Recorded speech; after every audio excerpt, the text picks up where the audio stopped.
The first two games of this series will be remembered for pitching. Tuesday, Noah Syndergaard lit up the radar gun, punched out 10 on his way to the win.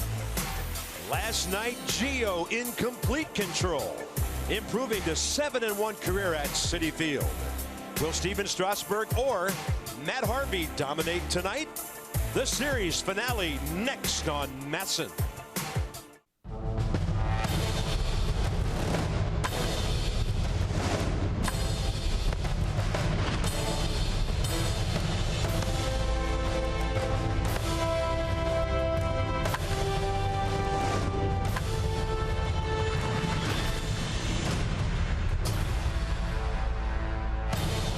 Nats got back even with the Mets last night here at Citi Field. Nice evening for baseball. He can't wait to holler for Harper and Murphy and the rest of his Nats.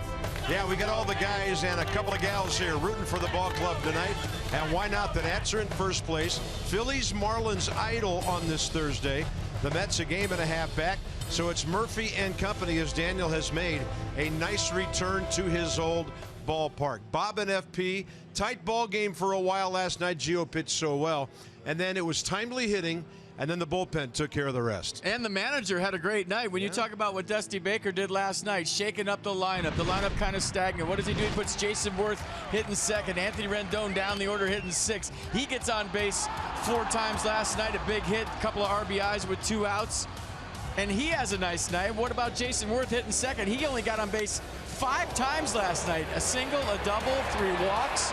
So the offense finally clicking, and Dusty Baker pushing all the right buttons. Yeah, he went unconventional in pulling Gio and then putting Felipe Rivero right in there to keep some of the Mets' left-handed power bats on the bench, and Felipe got the job done in a sticky situation. Yeah, and then, I mean, you name it. He let Gio Gonzalez work out of a jam. He struck out David Wright in the 6th. Gio doesn't get that chance last year. Felipe Rivero does a great job. He double switched Wilson Ramos. He came in the game and got a huge hit to put this one on ice. So everything Dusty Baker did last night turned to gold, and he's just got a great feel for his players. He's got a great feel for the game. He needs to get a little more credit being a really good in-game manager. Everybody talks about how he handles personalities. He can run a ball game. So the Nats turned a tight ball game into a 7-1 romp, and a big one tonight with Strasburg and Harvey. More on the pitchers in our next segment. But to win a division, to get into postseason play, it's all about winning series. And the Nats have done that. They've lost 1 at home to the Phils, 1 on the road to the Cubs. Other than that, really solid. Well, that's why tonight's such a big game. When you talk about the travel day the Nats have, they're going to Miami tonight. They're going to get in at 4 in the morning. The Marlins have today off, so you have to win tonight. It becomes an even more important game when you look at the Marlins are sitting on their couch right now. Nats aren't going to sleep tonight, so big game tonight. You want to get on Matt Harvey, whose confidence is a little bit rattled from what I'm hearing from Mets people. So a good opportunity for Steven Strasburg and the ball club to have a happy flight to Miami tonight. Strasburg 6-0 with a 2.95 ERA. He has added to an already impressive arsenal. Yeah, Harvey 3-5. ERA is just under 5 runs a game. 2 prior matchups between these two. April of 13, April of 15. Harvey's won them both. Strasburg and the Nats want to do a little role reversal tonight.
I think we might know what section they sit in at the ballpark.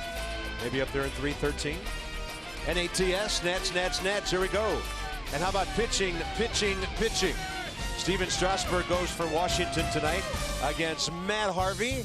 Strasburg 8 starts, 6-0. He's second in the National League in wins and in the top 5 in strikeouts, and he'll climb that ladder tonight. I mean, we can talk about him all night long. We're probably going to, but he's a road warrior this year if you want to break it down. 4 of his 6 wins have been on the road against Atlanta, Miami. Then he went up against the big boys, St. Louis and Kansas City on that Midwest trip. So Steven Strasburg not just winning, he's winning on the road. He's winning against good teams. He's winning with his new 7-year deal. So the Nats are 12-0 in his last 12 starts. They're looking to make it lucky number 13 here tonight in Flushing. You want some more road numbers? There's what he's done over his last 12 starts. At Citi Field, career 6 starts, 4-1 with a 2.17. Steven Strasburg, everything going his way right now. Now, Matt Harvey, a bit of a troubled season so far. 25 earned runs in 46 innings. So first 8 starts last season, this season. It's a tale of 2 seasons right now. That ERA shockingly just under 5 runs a game. And coming off an outing against the Rockies where he allowed 11 hits. His velocity's down this year. His average fastball last game against Colorado averaged 92 miles an hour. Remember, it's a guy that used to throw 100. And he will be facing Daniel Murphy and vice versa for the first time. Murphy in this series 2 out of 7 with a couple of RBIs. With any luck, he might be 4 or 5 out of 7. Still leading the league in hitting at .395. Murph, Strasburg, and the Nats. It's a rubber game in New York.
Brought to you by PNC Bank. For the achiever in you. By Ocean City, Maryland. Let us show you a good time in Ocean City, Maryland. Book now at OCOcean.com. And by WGL Energy. Visit WGLenergy.com for easy ways to green your energy and help the environment. Freedom Tower, standing tall down there in lower Manhattan. Here we are in Queens. They call it Flushing, New York. Home of the Mets, where they are 10-7. The Nats are 12-9 on the road. Delightful evening. 61 degrees. Some breezes are blowing. Humidity 51% as we get ready for a rubber game and a couple of outstanding right-handed pitchers on the mound tonight. The Nats, 10th in the league in batting, 9th in runs, 4th in home runs. Wilson Ramos comes off the bench last night, drives in a couple, 16 RBIs on the year. Look at him batting .370 over his last 16 games. 3 for 11, by the way, with an RBI against Harvey, who's 3-3 in 10 starts against the Nationals with a 1.77 ERA. Yeah, 3-5 on the year with a 4.93 ERA. He didn't have 5 losses until June 21st of last year. Last start against the Rockies, he took the 5-2 loss. 11 hits he gave up. That was the second most hits he's given up in his career. And he has not pitched more than 6 innings this season. Yeah, that was interesting when I was looking at his game by game. There's a defense for the Mets. Conforto, Cespedes, Granderson, your outfield. Cabrera right, left side. Walker Duda right side. And Kevin Plowicki behind the plate. And Lucas Duda back in there. Playing first base for the Mets tonight. That's a big bat the Mets have been missing, especially with a right-hander on the mound. So here comes Ben Revere in the series. 1 for 9. Hit by a pitch. A run scored. And he's batting .096. First pitch a little bit late at 7-11. It's a 94 fastball in there. James Hoy, 14th year in the big leagues. The plate, Jim Joyce, the crew chief, at second. Marvin Hudson at third. Chad Fairchild first base. A little bit in.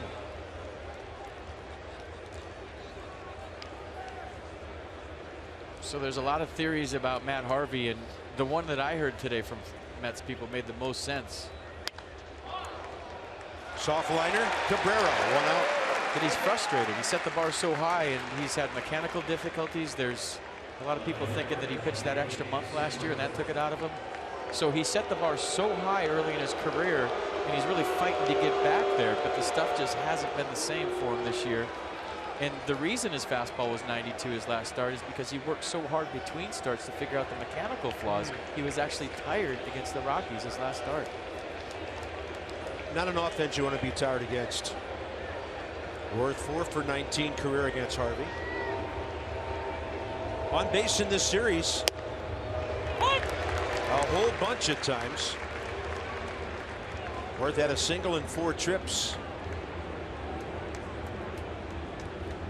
In game 1, couple of hits, 3 walks last night.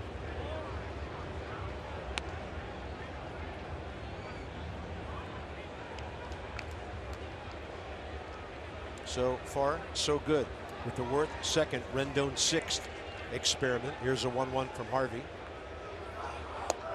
And the breaking ball, Worth spits on it, 2-1. If I don't have to gear up to hit 97, 98 against Matt Harvey, it'll allow the hitters to be more successful against the off speed, because you don't need to start so early like we saw them with Syndergaard the other night. Stay back. I mean, he went from 98, 99 to 93, 94, and it's just, it's a more comfortable at bat. Let's just put it this way, and he has to really rely on his command more than ever. 2-2 pitch. Worth a pretty good rip on a ball that was up and away. Yeah, Harvey under 9 strikeouts per 9 innings. 41 Ks, 46 innings to start his season. 57 hits, so he's been hittable. The league hitting .311 against him. Worth not biting at all. It's 3-2 with Bryce Harper on deck.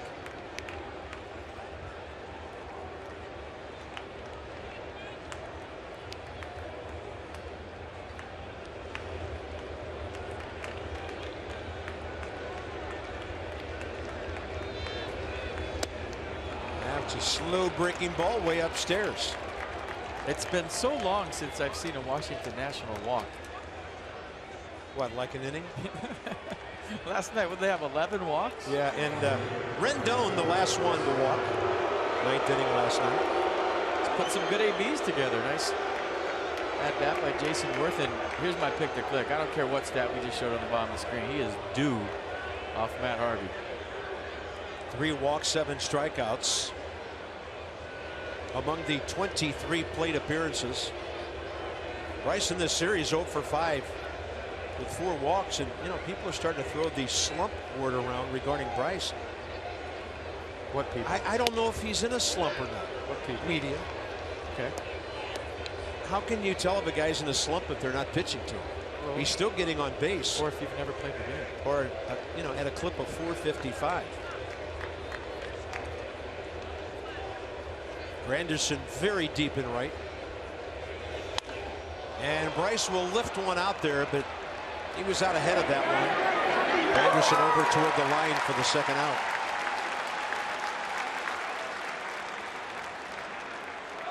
That will bring in Daniel Murphy.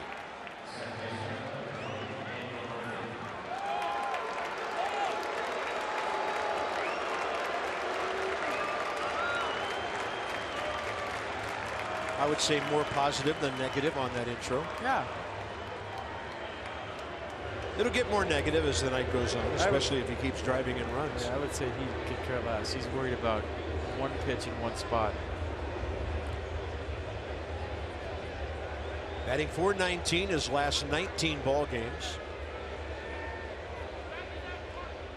Low throw, Worth back in easily. Jason sneaky in stealing third base in the 7th inning last night after a double.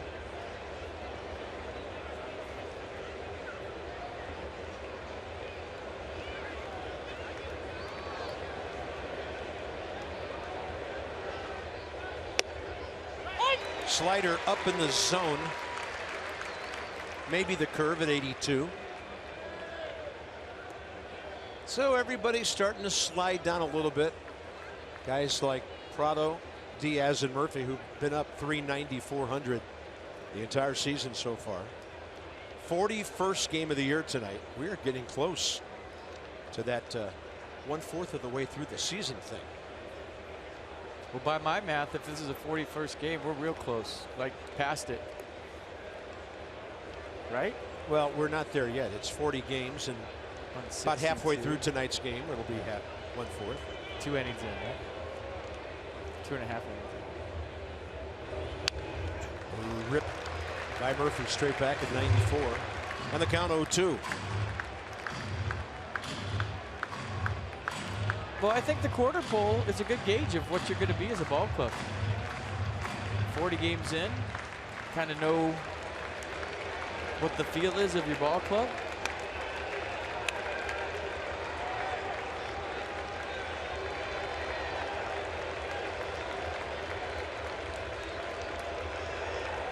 Murphy 20 extra base hits on the year. And we saw this time and time again last night. It's deep into the count. He's behind. He flips foul balls out of here until he gets something to work with. Yeah, that at bat in the 3rd when he drove in Jason Worth, fouled off 5-0-2 pitches, flipped it out there. You see the standings. I love it that the National League East is good.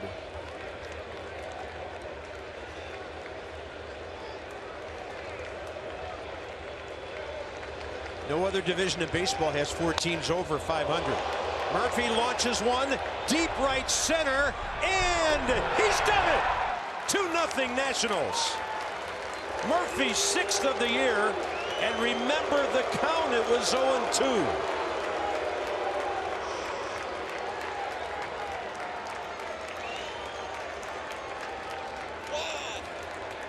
Well, if you want a sneaky choice for a quarter way through the season MVP of the National League, you're looking at him right there. I mean, you could make cases for a lot of other guys too. Nolan Arenado comes to mind, but Daniel Murphy doing it against his old ball club.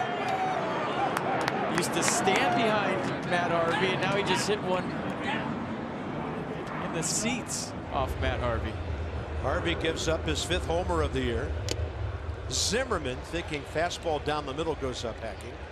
And on that pitch away, he fouled it. And there goes the no-hitter. There goes the shutout. Daniel Murphy, stay hot. And as you always say, things you have to check off the list when facing a guy like this, even if it's not his year so far. And Ryan Zimmerman takes a swing as Harvey stopped his delivery. That is not a strike. That was fantastic. So Ryan evidently in swing mode. The windup and the pitch. Look at him stay back. Swing and a miss. Stay back. Really nice. Ryan Zimmerman. Again proving he's the funniest guy on the team without trying.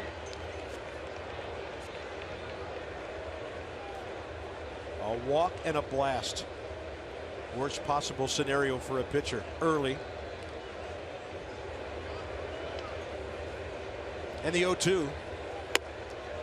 But Murphy set up Matt Harvey. He was late on the fastball. He's following him over his dugout. So Harvey's thinking, I can sneak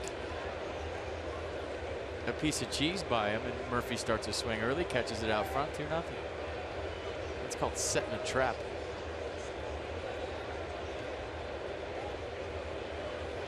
Zimmerman pulling one, hooking it by Bob Henley foul. I mean, Nance homer number 48 here, by the way. A couple of foul balls, and then catches the off speed actually out front. My bad. that's just crushed. Yeah, that's the inner wall they brought in here 2 years ago. Zimmerman getting his licks in there. How good does that feel for Daniel Murphy? Hit speed 98. It's a good series.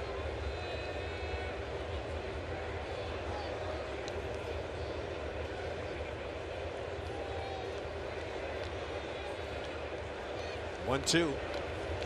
Swing and a miss on a hard slider away. That ball cutting away from Zimmerman. But a walk to Worth and a 2-out homer. Daniel Murphy back in the Big Apple doing damage.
Here is a home run. The Nats on top by 2. Strasburg benefiting from offense on the road. Again, Yoenis Cespedes hit his 13th homer of the year here last night. RBI race, Anthony Rizzo one ahead of him. He's tied with Nolan Arenado. And Cespedes facing Steven Strasburg 3 times with a 1 hit. The Mets kind of an all-or-nothing offense, 12th in runs, but first in homers in the National League. Here they face Strasburg, who's up 2-0. He got 3 runs in the first at home his last start. Well, I was going to say, see the slider percentage, but it didn't stay up long enough. I think it's 11 on the year, but his last start it was 27, so it was the highest slider percentage he's had all season, and he threw the fastball 50% of the time his last start, the lowest percentage all year. So really relied on the slider in that win against the Marlins, 6-4 in the 14th. That was first game of that doubleheader. On the edge to Curtis Granderson. 2 for 8 in the series. Hit a home run leading off Tuesday night.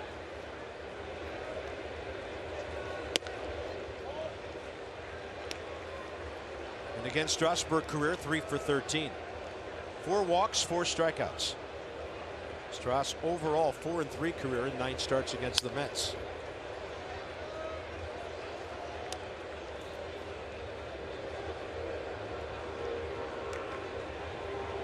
Anderson at 205, David Wright at 221, and then Michael Conforto in the number 3 spot, 281.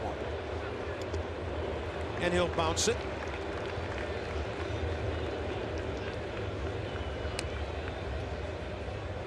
I just love going back to that August 8th stat with Steven Strasburg. Since August 8 last year, 12-2, 237, 157 strikeouts, 28 walks.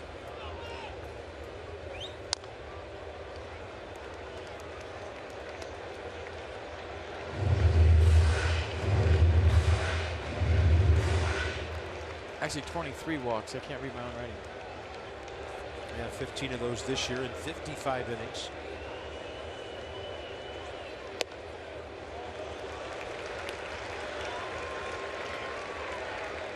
Winning when your ace is on the mound. Jake Arrieta.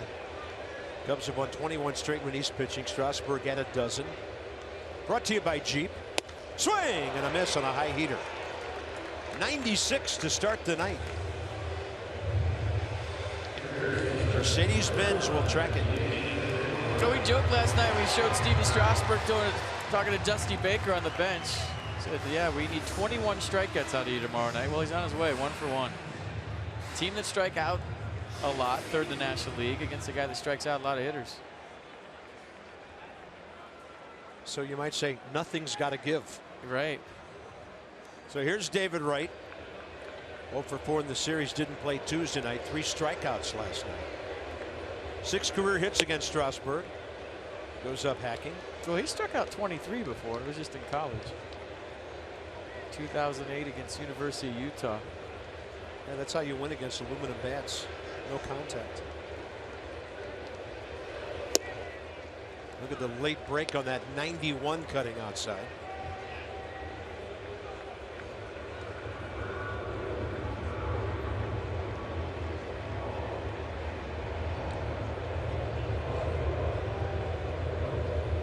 That's a perfect fastball to the outside edge.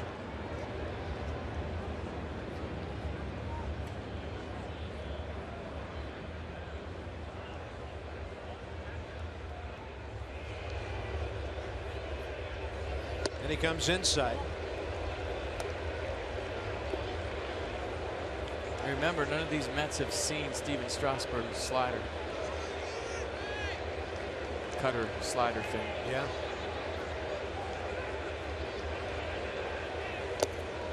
That was what appeared to be a changeup. 93. Not sure we've seen him throw one that hard before, so he must be amped with this one tonight, and it's a full count again.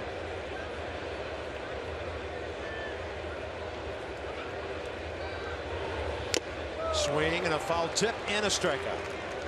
2 up, 2 Ks. Well, we'll set the defense. I don't know if he needs them. Worth, Revere, Harper's the outfield. Espinosa, Rendon left side. Murphy, Zimmerman right side. You're going to need him. And Wilson Ramos behind the plate. Came in last night. Big knock off the bench. Couple of RBI. Michael Conforto, the left fielder.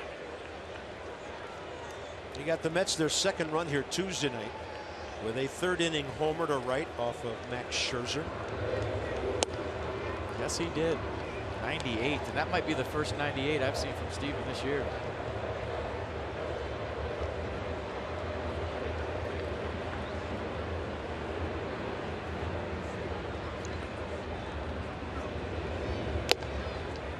Slider. 92 on a slider.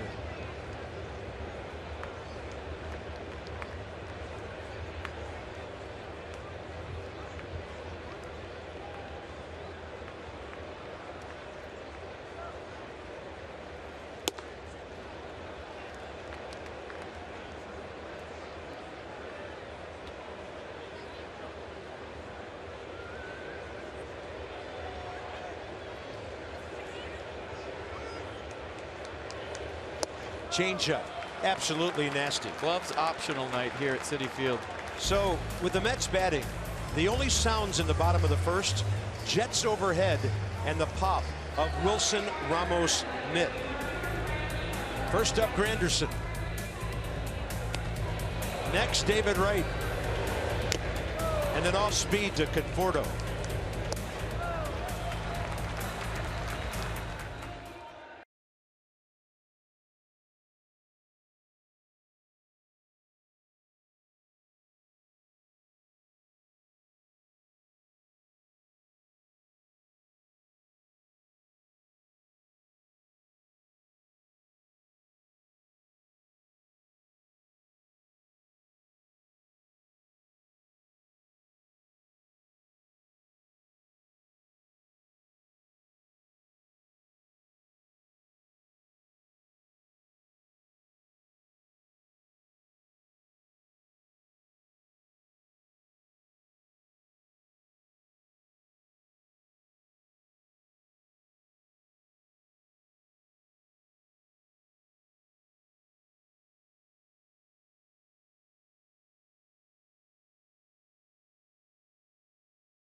no-hitter with the first of 2 no-hitter bobbleheads. That's presented by PNC. May 23rd, first 25,000 fans. You get that thing right there, and you're right. That's number 1 of the set. Visit nationals.com/tickets. So the Mets will be in town, and you can get that. There's Max. Hanging out on top of the dugout. Oh, no, that's Max. My bad. I was going to say, Max, like the hitters you face. Sit down. Gio, fantastic last night. It was. Here's Rendon, Ramos, and Espinosa, 6, 7, 8 for Washington, top of the second.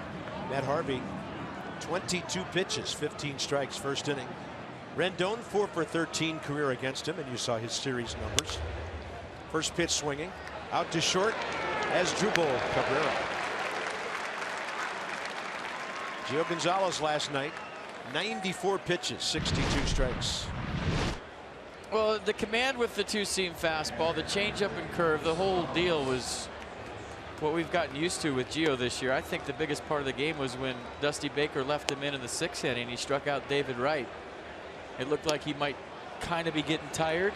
He left him in, and there's the strikeout to David Wright.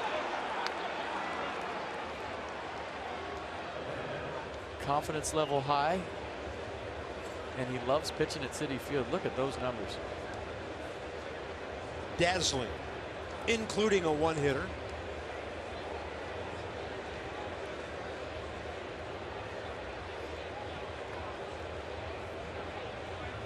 Wilson Ramos.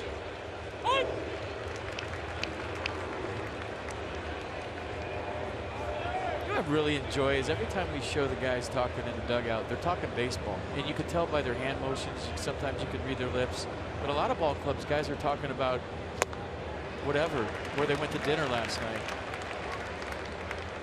But every time we show the Nats, they're talking baseball down there, and that might have something to do with their skipper. Lobatone, Michael A. Taylor watching as Ramos operates, top of the second. Wilson 1 for 5, but 2 RBIs on that one hit last night. And he's called out on strikes as Harvey goes to the inside edge.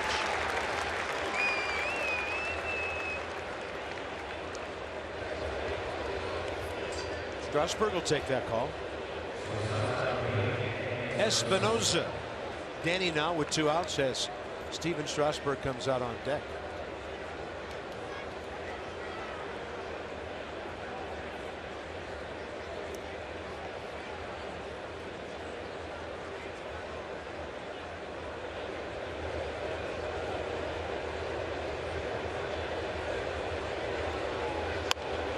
Dragging that bunt, that's a base hit. Second baseman Walker was out in right field. Once it was by the mound, no contest. That's very well done to get the pitcher up here in the second. Well, it's been there the whole series for Danny, but against Noah Syndergaard, that's hard to do, bunting 100 and killing it like that. So he does it against Matt Harvey, turns the lineup over, gets himself a base hit. Nicely done.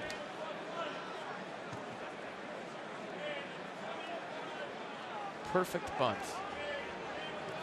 Steven Strasburg has 4 hits this year. Against Harvey, he's 1 for 4. In the pitcher-batter sort of matchup, Harvey's 0 for 5 against Steven.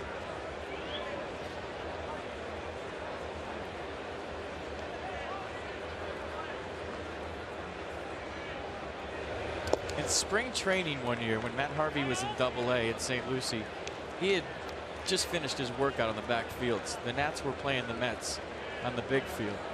He decided he wanted to come over and watch the Nats because Steven Strasburg was pitching.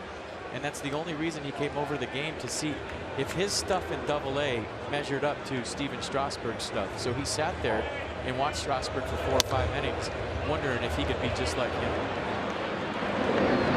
At times he has been. Right now Strasburg a little better. So Steven will go grab his glove and a baseball again.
Stephen Strasburg struck out the side in the first inning. He's facing 5 left-handed bats in the Mets lineup tonight. Stephen Strasburg, over the course of his career, has been pretty effective against left-handers. This year, definitely more so. We've got some numbers that'll show that for you. .230 average for lefties coming into this year against Strasburg. The on-base percentage and slugging percentage also pretty low, but this year he's taken it to another level. You see their batting average well lower, and that slugging percentage significantly lower from lefties against Strasburg as well. I asked pitching coach Mike Maddox about Strasburg against lefties this year. He said Strasburg just has a lot for him. The changeup has been a major weapon for Strasburg over the course of his career, but it's been incredibly effective this season. Maddox said he can speed him up, he can slow him down, and I asked Mike how significant an impact he feels like the slider, cutter, whatever you want to call it, has made this year, and he smiled. He said a lot. I asked Clint Robinson about that for a lefty hitter's perspective. He said the slider's important because you can't go diving out over the plate to protect against the changeup. The slider kind of keeps lefty hitters more honest because it's cutting in on him. And then that changeup has been very effective diving away from the left-handed hitters. So that combination is part of the reason why Strasburg has been so strong against lefties so far this season. All right, thank you, Dan, with our Coons.com sideline report. Over 2 million vehicles sold and counting. I think it's always great when you hear from guys on the ball club who are hitters, who are glad they're not hitting against their teammate. Great job by Mike Maddox so far. Here's a good matchup. Early in the game, Strasburg and Yoenis Cespedes. Strike one. Just got to add on to what Dan said. There's this thing called zone percentage. It's percentage of pitches seen in the strike zone. And for Stephen Strasburg this year, it's been 51.4. That's the highest of his career. So he's throwing strikes on top of those new pitches. And for instance, in 2014, his zone percentage was 43.8. So pounding the strike zone with the new pitch Dan was just talking about.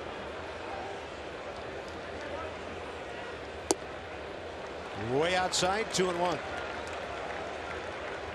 Cespedes 1 for 3 against Strasburg. In the series, 2 for 6. Home run, Mets' only run last night.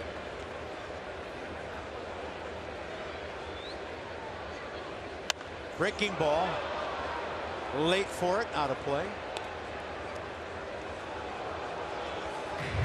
Cricket loans and rocket arms.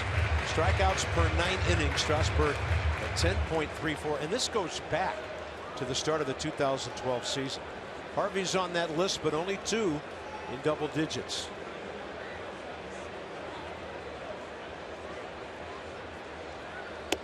Fastball right side. It's his third 3-2 count. First inning, 17 pitches, 10 strikes, 3 swinging strikeouts. And a base hit.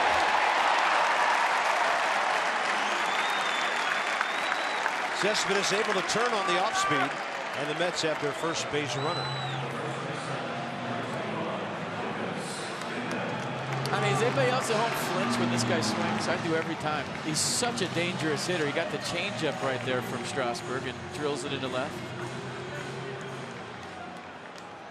Even on that foul ball he hit to right, you just feel like he's definitely the most dangerous hitter in their lineup. Stats bear that out, but the swing does too. First appearance of the series for 30-year-old Lucas Duda. He's had a back problem. Hitting .236, but the power numbers are okay. 7 home runs, 19 RBIs. And against Strasburg, career 2 for 12. 57 home runs the last 2 years combined for the Mets first baseman.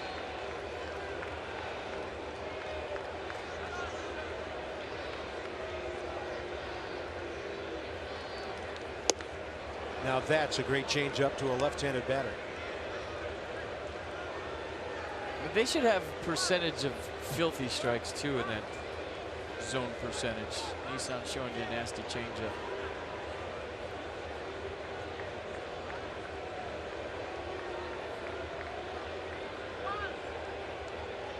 Shift on. Murphy's on the infield though. And the 0-2, and he carved him up pretty well. 90 in the dirt. And number 4 for Steven Strasburg.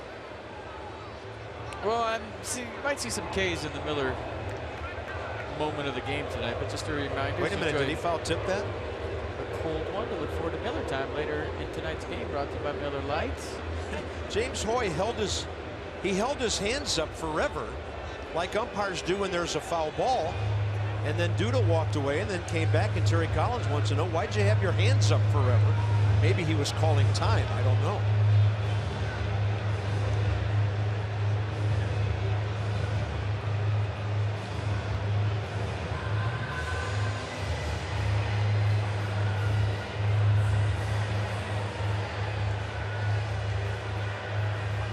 Well, I'll take a look at it with everybody else because I was reading a Miller promo. I have my headband. What do you got? Maybe it's because Wilson Ramos got clocked in the helmet with the backswing, and that's why he called timeout, so the runner couldn't advance. And you could hear Hoy holler timeout when he raised his hands. Watch Wilson. He gets hit right there with the bat, and that's why he called time. All right. 4 outs on 4 strikeouts. Next up, Neil Walker. Batting .245 left-handed. That's a base hit. Daniel Murphy deked Cespedes into stopping by acting like he was going to catch that line drive, but he's able to get to second. Well, that's no small thing. That could have been a 1st and 3rd situation. Daniel Murphy, a little smirk to his old teammate, but he jumps up and throws this to first on a decoy play. Watch Daniel Murphy. Jumps up, Cespedes is looking at him, goes back to the bag. Maybe if he reads that, it's 1st and 3rd. I don't know with Bryce Harper, but it wasn't hit very hard. So see if that comes into play. I like it.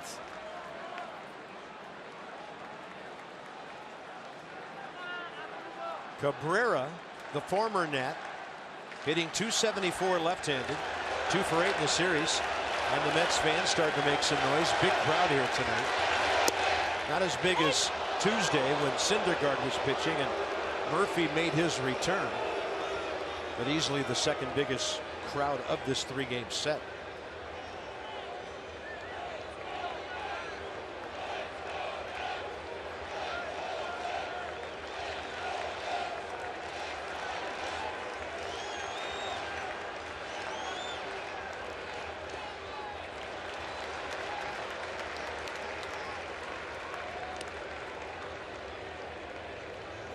Cabrera still chirping about that 1st strike. He thought it was up and in.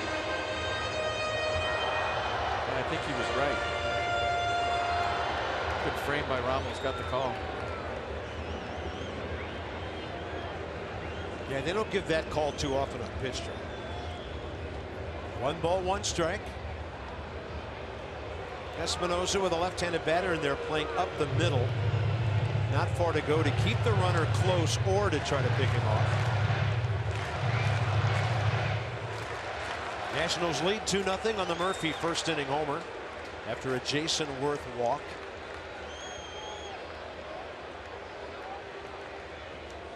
That's the catcher, Kevin Plawecki, on deck. Runners are going. Base hit. Sliding into 3rd and now scoring Cespedes.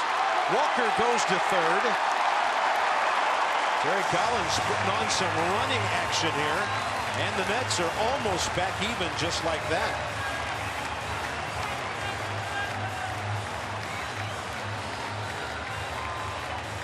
Well, the Mets don't run.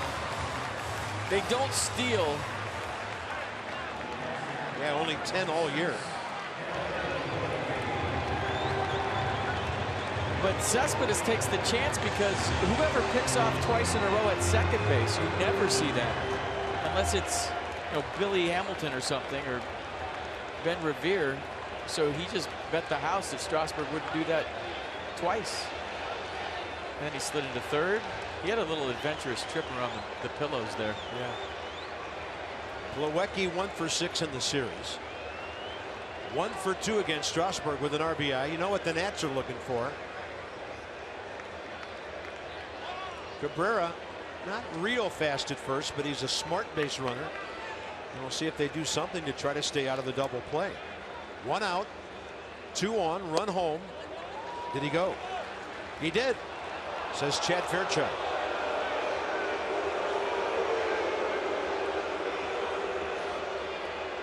This is huge, pitching for the strikeout. Did he go? Ooh, I don't think he did. might have caught a break.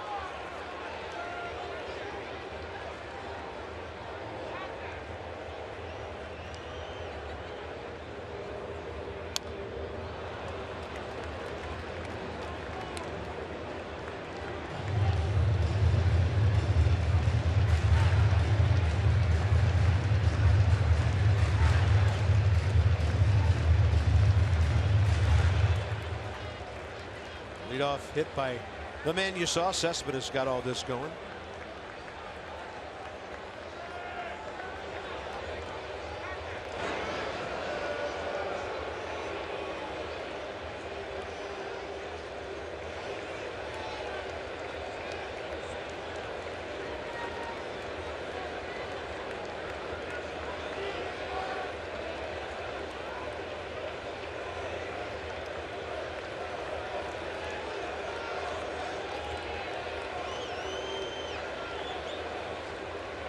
Target in. Fastball in there. Hit to right. Not very deep. Walker's not that fast. Harper's throw will send him back to the bag. 2 outs. Nice stop by Wilson Ramos.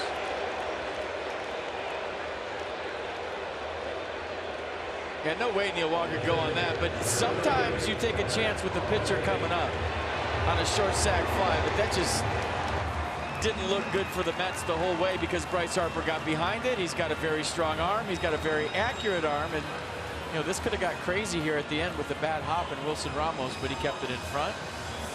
And now you're trying to wiggle out of this by getting Matt Harvey. Harvey 2 for 10 on the year. He can swing at a 132 career hitter with a homer and 12 RBIs. As mentioned earlier,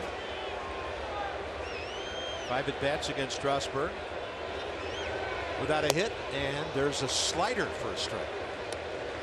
Yeah, always a good thing in RBI situations. In 2 outs for a pitcher, they're going to try to ambush you all the time and get that first fastball. A nice pitch selection by Strasburg and Ramos.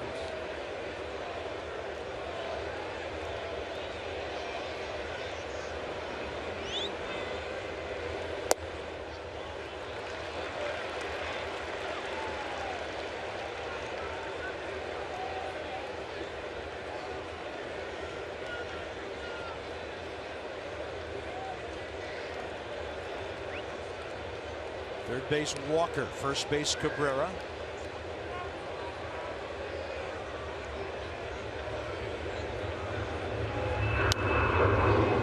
Harvey a pretty good rip on 96, obviously late. And the count 1-2.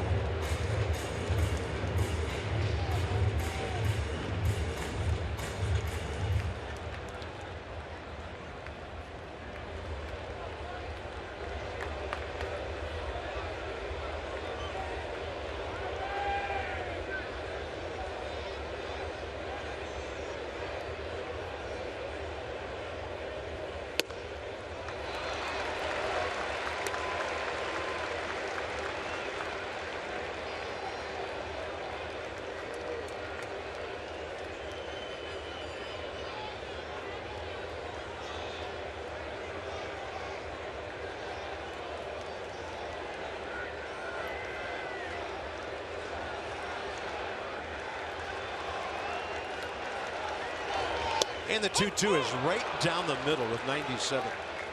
Base hits got him in a jam, but Strasburg gets out and he has 5 Ks.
Pups in the Park, presented by Budweiser. You know, I work for the American Kennel Club. I will tell you what breed your dog is when you bring him to the yard. Visit nationals.com/pups. And you might be surprised. To purchase your tickets right now. Yeah, you might be surprised what kind of dog you have. You think you know, but you don't. 2-2-0 Nats, 1-3-0 Mets. Good job by Strasburg getting out of that jam. Harvey 30 pitches, 2 innings. Strasburg 38 when the Nats win and win big. Everyone does 7 or more in a win. Enter promo code NATS50 at papajohns.com and you get 50% off. Regular menu price online orders. Participating stores in the DMV.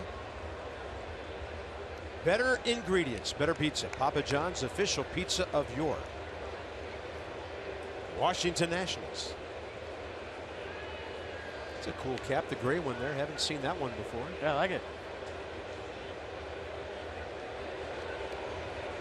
Top of the order, Ben Revere. Soft line drive to the shortstop Cabrera to start the game, and Ben still battling up there. 1 for 10 in this series. 2 for 11 career against Harvey.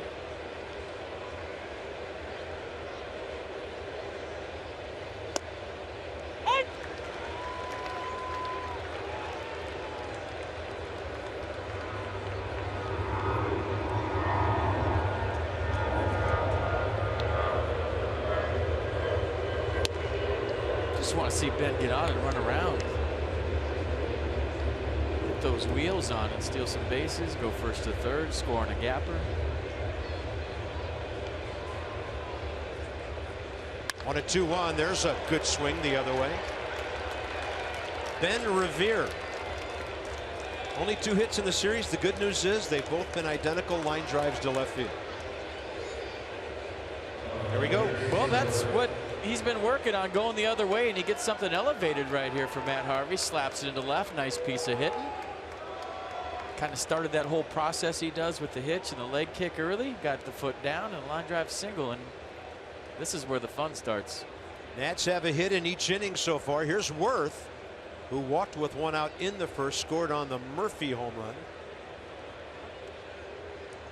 Ben Revere 0 for 2. We thought he had 1 stolen, but they called him out on a challenge earlier in the series. And Worth had quite a rip.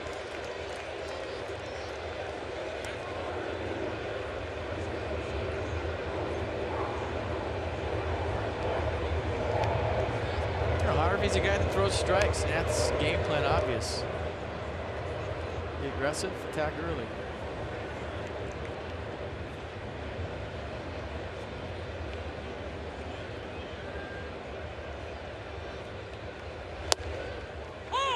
That's unhittable in that location. 94 right on the edge, Mercedes-Benz. It's also a ground ball if you swing.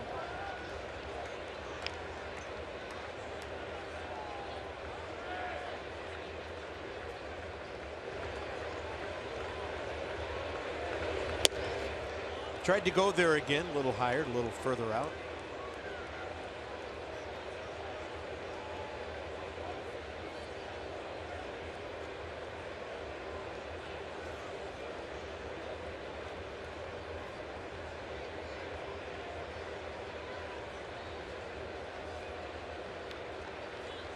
One, two, nobody out.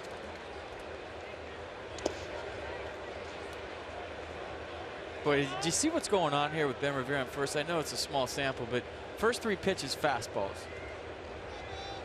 Plawecki went fastball in, fastball away. Harvey shook twice to a slider right there. But he wants fastballs. Catchers want fastballs with runners on first base because it gives them a chance to do something good and throw them out. Yeah, throw over right here. That's a throw over sign. But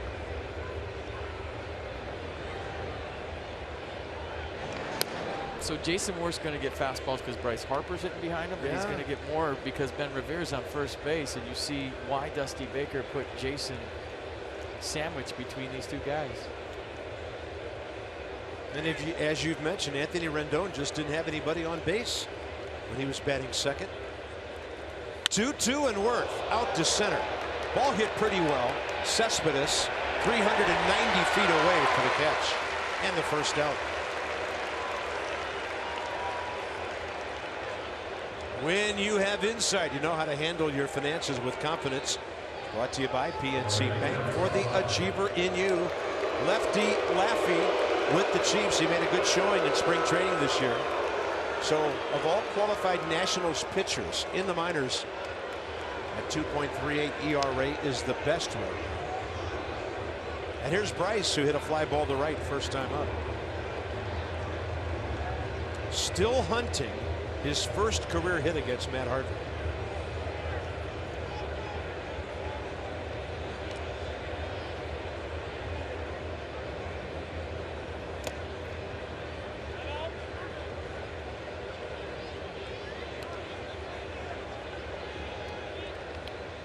On top of that, you're seeing Harvey speed up his delivery of the plate.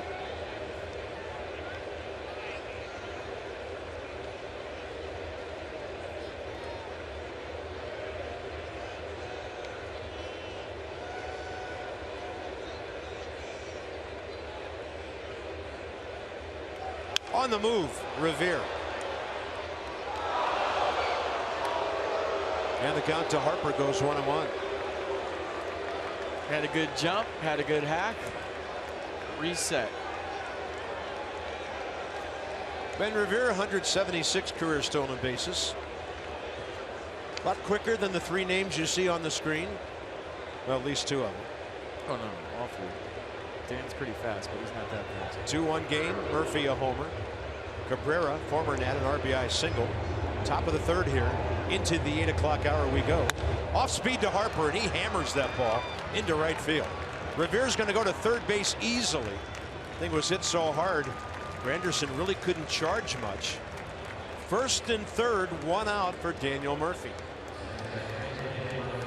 Well, you just figured it was a matter of time before Bryce Harper got Matt Harvey, and he got a fastball up 94. And how many guys go first to third on a one-hop bullet to right field? Well, two hops. But watch Ben Revere. No hesitation.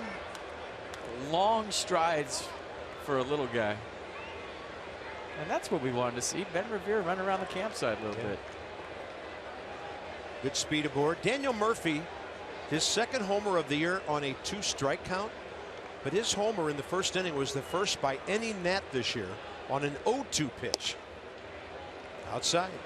Yeah, I mistakenly thought he hit a fastball for the home run, but he had trouble getting to the fastball first time up. He threw him an off-speed pitch and shot it out of here. I believe that was 3 fastballs to a curve. Murphy in this series 4 RBIs, 27 on the year. Running is Harper. The throw goes through, and Bryce steals it easily. So there goes the double play possibility for the Mets as Bryce Harper swipes his 7th of the year in 10 attempts.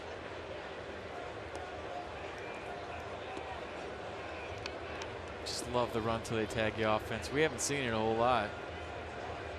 But Revere on, he tried to steal, went first to third. Bryce Harper with a knock, and now they're going to walk Daniel Murphy to get the Ryan Zimmerman.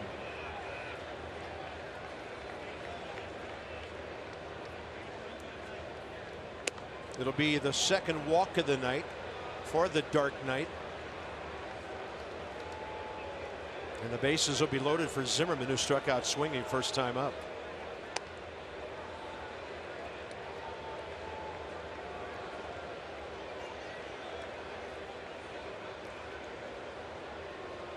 You know, I guess you could say, well, why did Bryce steal if it's going to take the bat out of Daniel Murphy's hands? But you can't play conservative baseball based on what you think the Mets might do to the next guy to get to the next guy. You have to play your game. And you can't let the fact that if I steal second base and first base is open, they're going to walk Daniel Murphy affect your decision to steal, unless it's a real critical junction of the game where, you know, okay, I'm just going to hang out and let Murph hit. But early on, no, you got to play your game. I totally agree with that stolen base, in case you're wondering why. By the way, the Nats have stolen 3 bases in this series. They're 3 out of 5. But the 2 where they got caught were both challenges. I mean, they're real close to being 5 for 5 against the Mets. Both of those were bang-bang plays and controversial calls. Here we go. Zimmerman, bases loaded, 1 out. Nationals up by a run. Ryan, 17 RBIs on the year. in this series, 2 for 7. He's been walked and he's been hit by a pitch.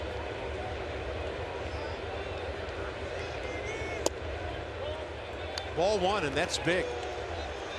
Harvey thought he had a strike there based on previous calls. That might buy Ryan another fastball later in the count that he might not have seen.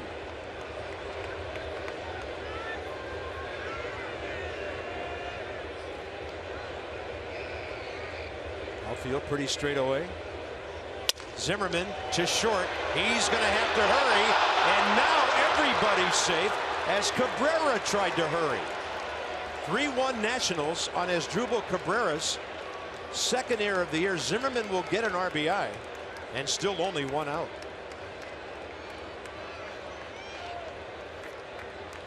Cabrera was going toward the hole. I don't know if this would have been a double play. We'll never really know. But it would have been interesting to see, especially with the new slide rule. You can't really take out the second baseman anymore, and usually that's the play you do it. When the shortstops go in the hole, you're the runner on first. That's the time when you blow up the second baseman, but you can't. And Cabrera, the sure-handed shortstop for the Mets, makes a big error. Line moving. Rendon now. He went up hacking first time. Takes ball 1 this time. Anthony's had a good series, 3 for 7, 2 RBIs, 2 walks. There are bats awakening in this lineup, most notably Worth and Rendon.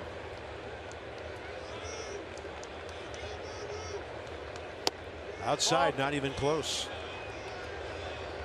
If you're searching as a pitcher and you're wondering and you're frustrated, all those things we talked about with Matt Harvey early, and a play like that's not made behind you, I think a couple of years ago, this is when he used to get bigger and say, I'm going to pick you up. We'll see what he does right now. 2-0 pitch. Rendon to left, hits it well, and that is off the glove of Conforto. Here come 2 runners. Harper followed by Murphy. Crazy throw, but no further advancement. And now the Nationals lead 5-1. Boy, that ball took off on Conforto. Well, it was a bad route. He went flat to that baseball. He didn't give with it at all.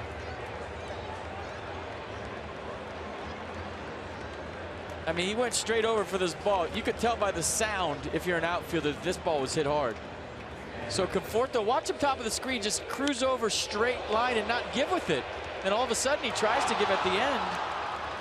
A lot of backspin created. Maybe that ball did take off. Nats will take it. Line moving.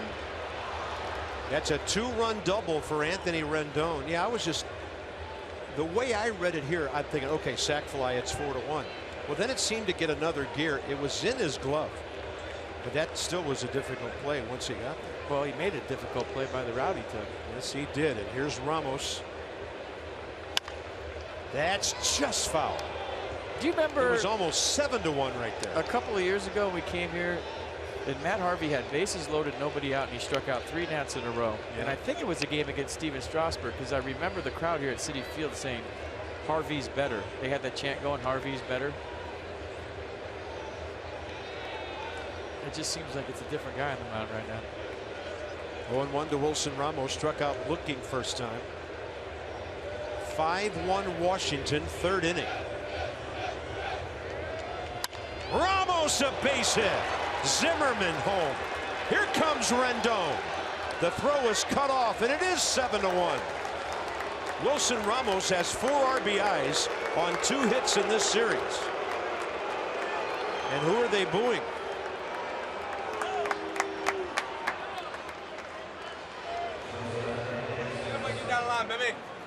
Oh boy, nice job.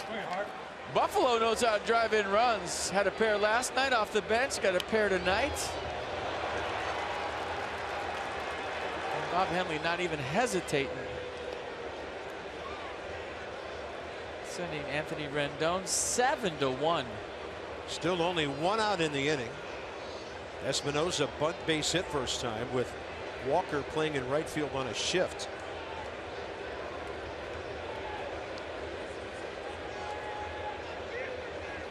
So Danny 2 for 5 career against Harvey. Takes 93 right in there.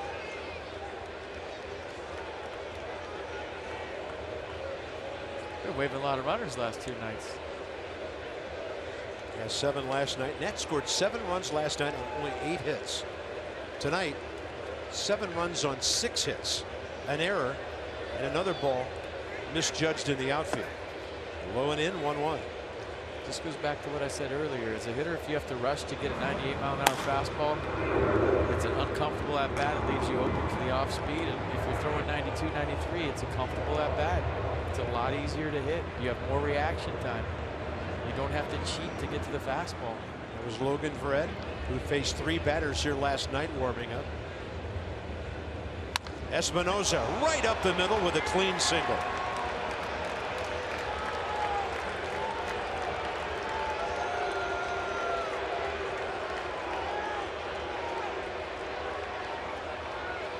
With more on Harvey, here's Dan. Bob, we've seen in past years with Matt Harvey, his fastball and his slider incredibly effective. Last year, hitters hit 247 off the fastball. This year, 60 points higher, 311. The slider, though, was his devastating pitch. Hitters 188 batting average against that pitch last year. This year, 412. Decreased velocity, decreased results. Strasburg looking to move 2 runners with a bunt, takes a strike. Steven 1 sack this year, 32 in his career. Yeah, thanks, Dan. And thanks, FP, earlier. Obviously not the same guy. He'll figure it out. He's in one of those ruts right now. And not trying to hammer the guy. He's a fantastic competitor and a great pitcher. He's just going through a rough spell. Strike 2. Strasburg bouncing ball to short first time. Although the velocity down at 7 miles an hour or 6 miles an hour has to be concerning. It seemed like Ben Revere just scored like 2 minutes ago. He's that fast. He's on deck. Strasburg's gonna switch off here. That's as good as a sacrifice. Runners move up.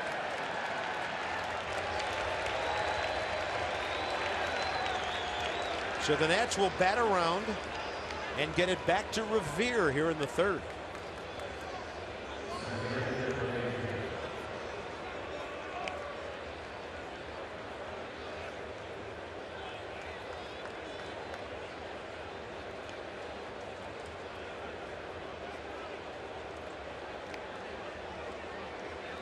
Revere's opposite field single started all of this.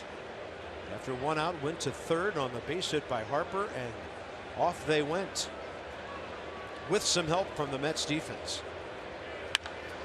And Revere gashes this one to left center. That's beyond the reach of Cespedes. 2-run score. Ramos and Espinosa. Revere steaming for 3rd, and it's 9-1 Nationals.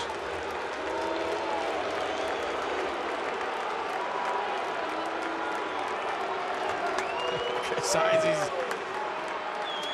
letting loose in the dugout. 3rd base dugout going nuts. Line moving. How's Dusty Baker's new lineup looking?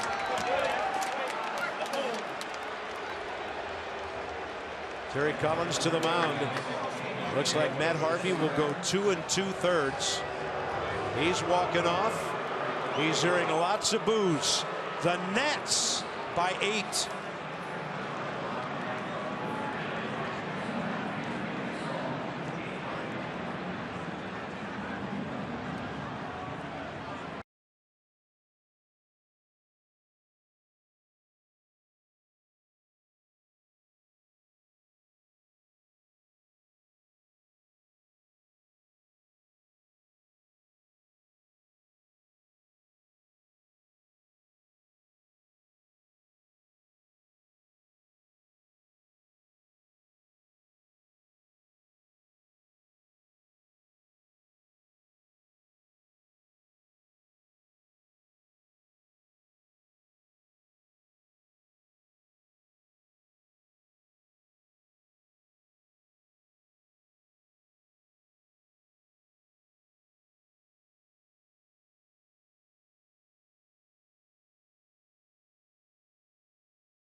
got the bonus plan. Twice in one inning, Ben Revere, the triple in the gap. You see it tailing away from Cespedes.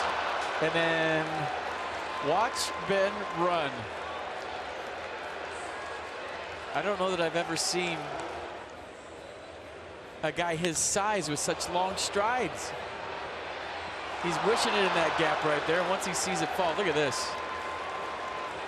11.7 seconds from contact to third base. That is flying.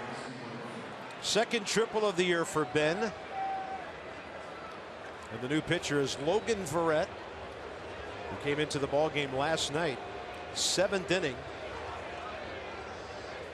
Walked Rendon, walked Espinosa with the bases loaded, and then struck out Jose Lobaton.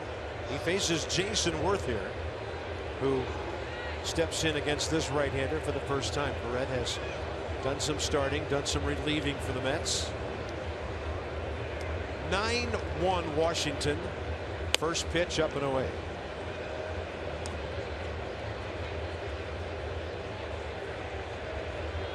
Does Steven Strasburg have enough runs? Better. You better. Might have had him in the first. Worth will duck away from that.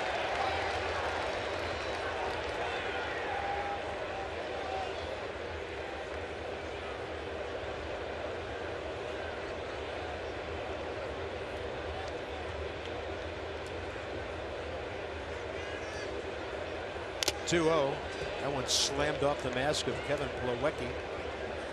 We'll check all the connections right there. That was a really hard redirect. Yeah, you don't want to make too much of it, but Ben Revere leading this inning off with a single changed the whole complexity of this game. How so? All of a sudden, Nats hitters seeing fastballs. Jason Worth saw 5 fastballs his last at bat. Bryce Harper got his first hit off Matt Harvey on a 94-mile-an-hour fastball because his speed on the bases influenced the inning. You know, that Matt Harvey didn't have great command of his off speed, but those two things right there are bigger than you would normally think. And we just all, as Nats fans, witnessed how Ben Revere can influence an inning. By the way, a career high in runs allowed by Harvey. Right now, I've got 6 of the 9 earned. We'll see how the inning ends up. ERA goes up to 5.77. Worth out of play right side. You know, Mike Piazza was like that. We knew facing Mike Piazza that if you had a plus runner on first base, he loved the fastball. It was in the scouting report. He'll call lots of fastballs because he wants to give himself a chance to throw out the runner. There's Mike.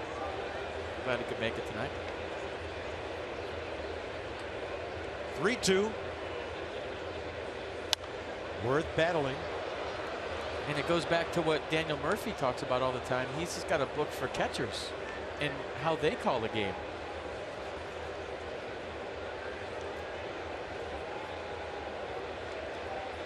You talk about prepared when you're not even at the ballpark yet. Daniel Murphy. Worth in the air, left side. Out is Cabrera, in is Conforto. Looking into the twilight. He's got it. Excruciating third inning for the Mets. Scintillating third inning for the Nats, who lead 9-1.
Steven Strasburg strikeouts. You say that 10 times fast. You try to hit that 10 times. You can't.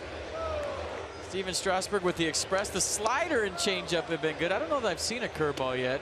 Maybe I just wasn't paying attention, but he has been real good here early, and he's got some fair run support to work with in this game. It's time for Toyota Case for Kids. The Washington area Toyota dealers want to help children and their families by making that $37 donation to the Children's Inn at NIH for every strikeout by a Nats pitcher this season. And before we went on the air, I played crew bookie, and I set the strikeouts for Strasburg, the over-under at 11 tonight. For entertainment purposes only. There was no wagering. Just your credibility. I took the over. By the way, Jake Arrieta and Steven Strasburg, 1 and 2 in the National League in run support. 38 pitches, 25 strikes, first 2 innings. And he's ahead of Curtis Granderson right here in the 3rd.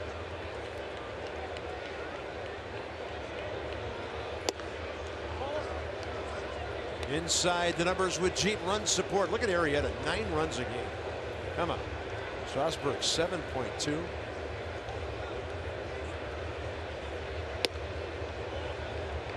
Curveball upstairs, 2-1.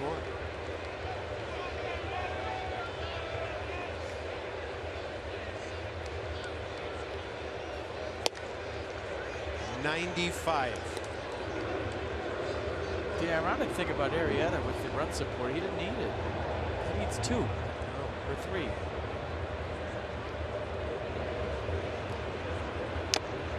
Fastball, and it just didn't stick in the mid of Wilson Ramos.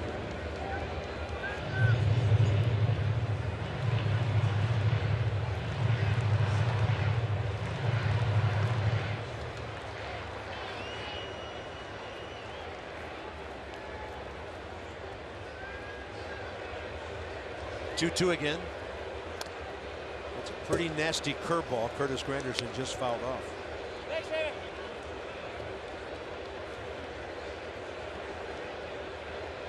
Guys who can bring it. Major league starters.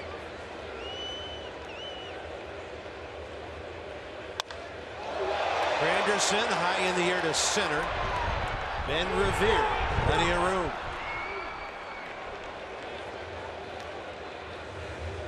Taste of the world. You could get some more d'oeuvres on May 28th. 7:15 start against the Cardinals. Pre-game food festival, drinks, bite-sized culinary delights, salt and pepper shakers. With your purchase of a ticket, go to nationals.com/taste. Where's my food shot? There it is. Oh, yes. Meatball sub. That would probably be from Sweden. Or what is that? What are they doing to those meatballs? Was that cheese? Come on. Is that like This is New York. Mozzarella frosting? There you go. That's a gut bomb. Seriously. I'll tell you what's next. Defacing meatballs. Serious gut Live bomb. on television. David Wright struck out swinging first time up. I think that was like ricotta. Maybe. Or just vanilla frosting on your meatballs. Low ball 2, Strasburg to right.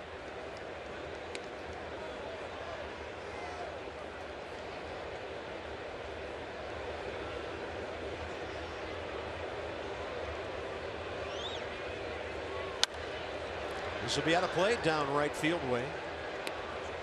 One division team playing tonight other than Nats, Mets, and that's the Braves. We trail 5-1 in the 4th inning at Pittsburgh.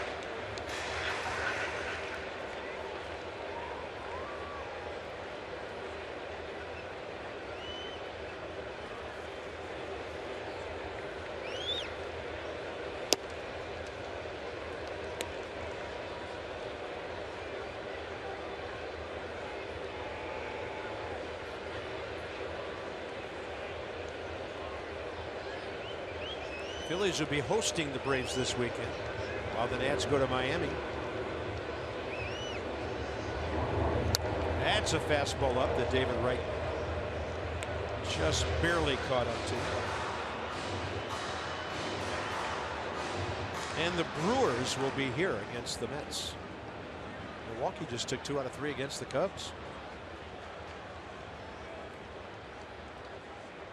3-2 to David Wright with 1 out. Getting some hacks. If thinking about the time the Nats are getting into Miami tonight, I wouldn't be surprised if Dusty Baker has one of those I don't want anybody at the ballpark before 4 o'clock days tomorrow. Yeah, we see Joe Ross charting. That means Tanner Roark might already be in Miami or on his way. Good call. Or he just didn't feel like doing it. Wright pops one up to center.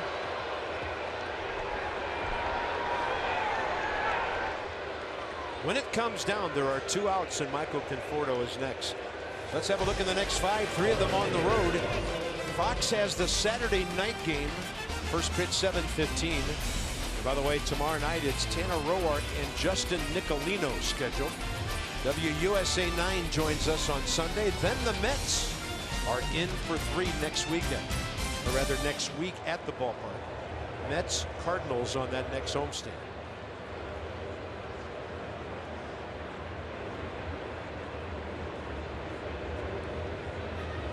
I heard the sun came out in DC today. Wow. Yeah. Breaking news. Saw some of it in New York today. Look at the action on that changeup. Unhittable on the Nissan pitch track. Yeah, you're right.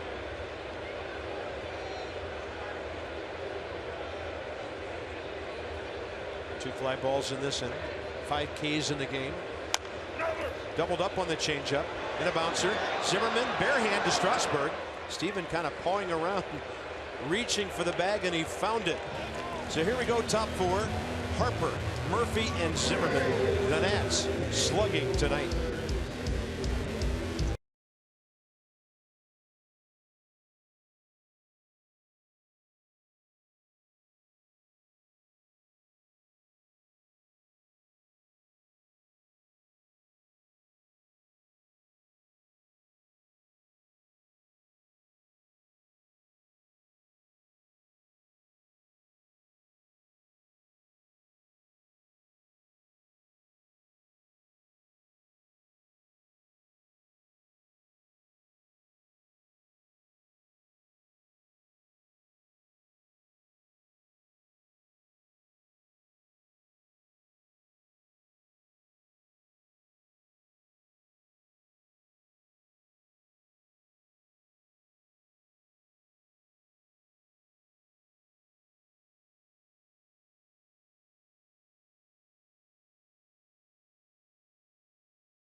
Ben Revere got it started. Harper sent him to third with a hit.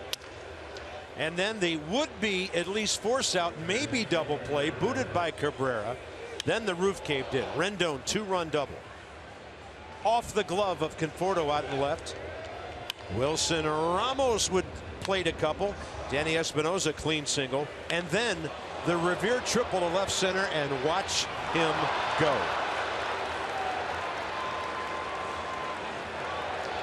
It matches the Nats' biggest inning of the year with the 7 they scored in Miami the night they hit 4 home runs in 1 inning. So that was a contact, keep the line moving 7 spot in the 3rd here in New York. All brought to you by Geico. Harper, Murphy, Zimmerman. I'm going to take a breather and a drink, Ben.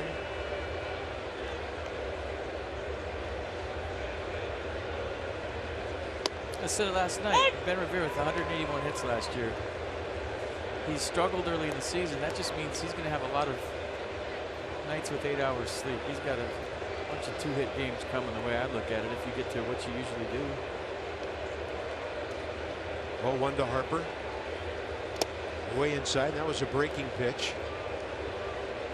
So Ben Revere now in this series 3 for 12. A run. 2 batted in. And take that down to a ballpark in Miami that has really big gaps. Off speed, that thing really faded away on Bryce.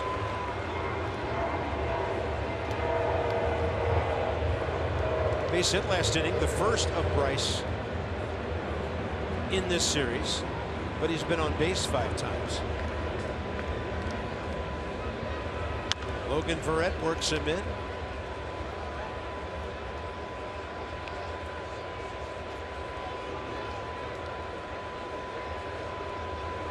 Harper against this right-hander for the first time. Fastball in, change up away. Fastball in, change up away.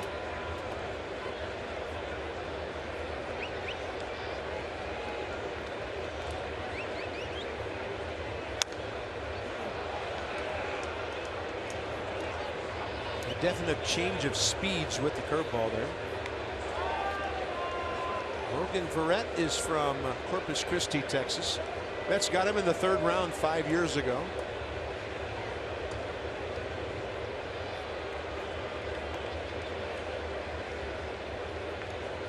'31st big league game, 7 starts. Up and into Harper, and the count is back even. Uh-oh. The Nats broke the scoreboard. Color bars, not a good sign during live action. Or as the director calls them, bars.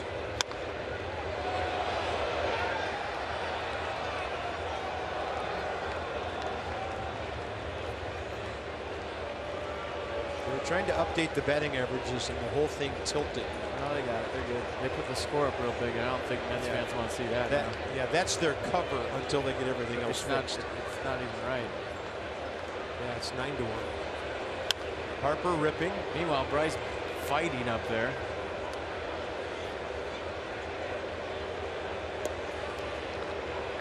I would say, guys, turn it all off until you get it fixed. 780 to 160.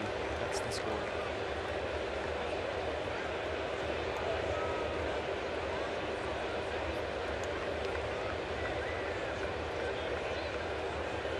Harper rips another one.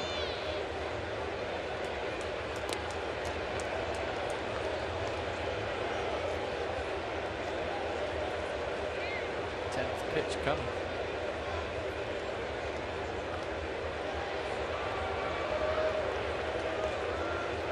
Mercedes-Benz with the entire AB here.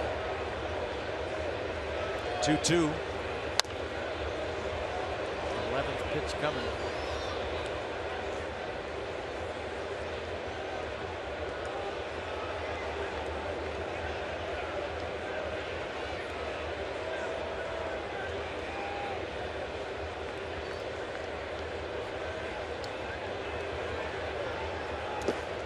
Spots the off speed. I actually think an at-bat like this for Bryce Harper is a good thing. He's firing off swings. It's something he doesn't get to do very often. So he's standing up there a while, he's seeing pitches, he's swinging the bat. And when you walk as much as he does, you get stale. You can forget how to hit a fastball for just a second because you haven't swung. So whatever happens, this is a good at-bat for Bryce Harper. Look at him. I mean, he's practicing. He's now taken more swings than he did in 4 days in Chicago. Exactly. Easily.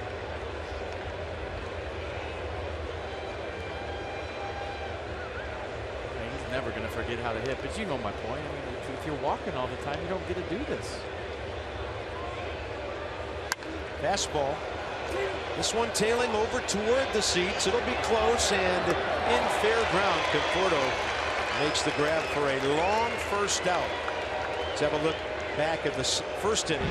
Daniel Murphy, 1 on, 2 out. Well, he got the party started off his old teammate, Matt Harvey. And 1, 2, and 3 were fastballs. Murphy was late.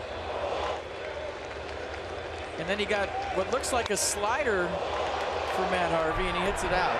And maybe that's why there were so many fastballs tonight. I don't know, but Daniel Murphy, one of the best players in the National League through the first 40-plus games.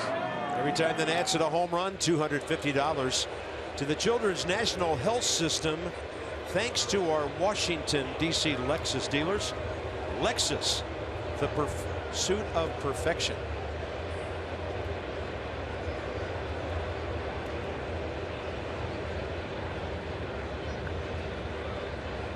Oh, that scoreboard's showing live action down there, and it's bothering the outfielders, is what I'm hearing.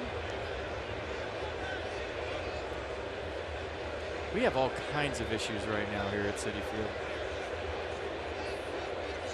Let's get all the promos out of the way right now. Just read them all. Something's wrong because in the first 2 games of the series, that was not a game screen down there. They were showing the players' faces and the stats just like the big screen in center field. So for some reason, now they've got it straightened out down there. But for some reason, that monitor in the right field corner was showing live baseball as if they were watching our buddies Gary Cohen, Ron Darling, and Keith Hernandez. So Murphy steps in. Were they watching those guys or just hearing them?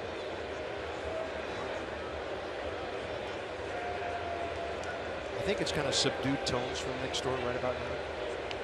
Like 9-1. Well, they had a lot to cheer about last year, so we can't talk about anything. We got to the World Series and we're darn near close to winning it.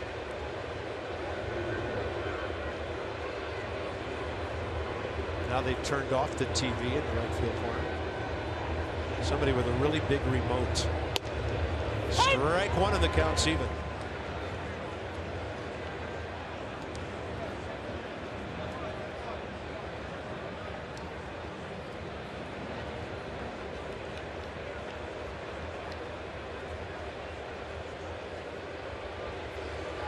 See, these are the at-bats that a lot of major league players, I won't say give away, but your concentration's not as high. 9-1 game.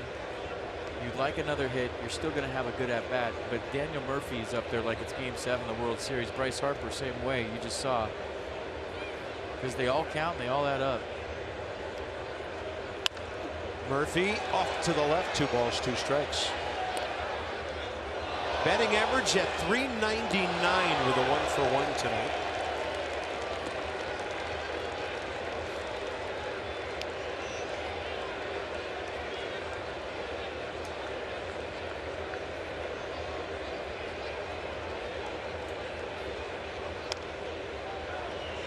And if you're keeping track of runs and unearned runs, the Nats had 4 earned runs in that 3rd inning out of those 7. So Harvey gave up 9 runs, 6 earned tonight in 2 2/3 on 8 hits.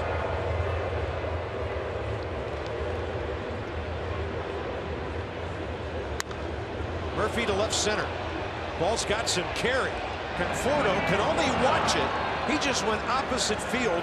370 with a double. 6 total bases for Daniel Murphy swinging the bat tonight. That's why I said last night he could win a batting title. And that's why I said last night he can have an extended hitting streak that might be fun to watch. And I'm talking about a big number. Because he doesn't give not only at bats away, he doesn't give a pitch away. He is grinding every single pitch for 3.5 hours a night. When he gets in that box, his focus is as good as I've seen in a long time. So on that 14th double, 22 extra base hits, only 3 off the league lead now for Daniel Murphy. And this has to feel good for him because, I mean, if you want to be perfectly honest, the Mets didn't want him. They were going a different direction. They didn't re-sign him. He was a free agent. They didn't want him back, and now he comes back and does this. How good does that feel?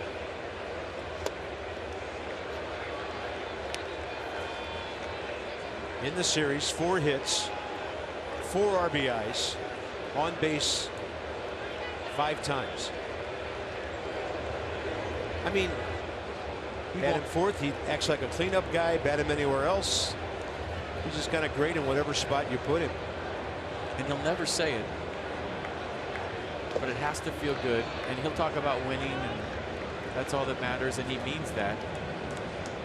but he's too much of a pro and he's too much of a class act to say anything. But it's got to feel good, right? Team doesn't watch it. You come back, boom.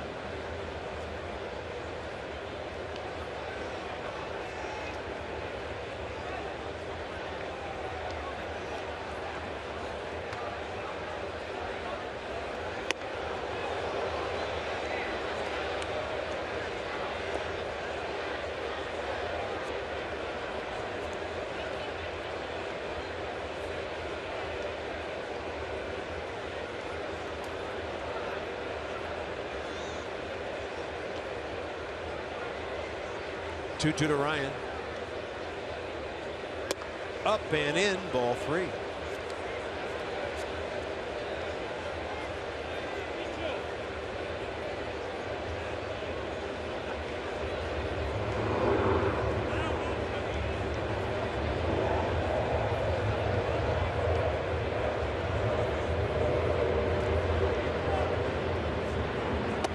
Ryan Zimmerman takes the walk. Good at bat.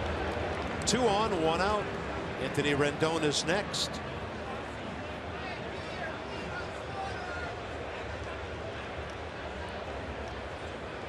And now Rendon a 4-hit series with 4 RBIs.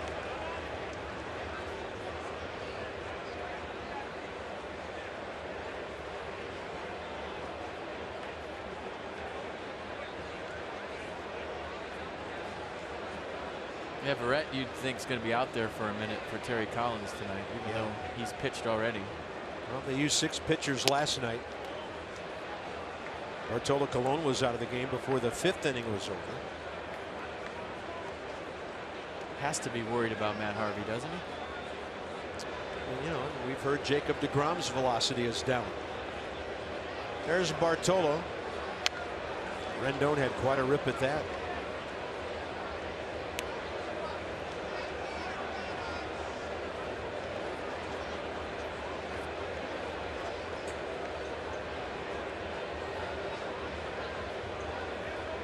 Steven Matz goes against Milwaukee tomorrow.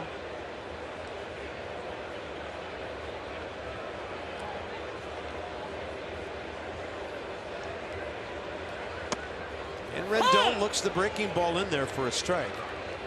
He's behind 1-2.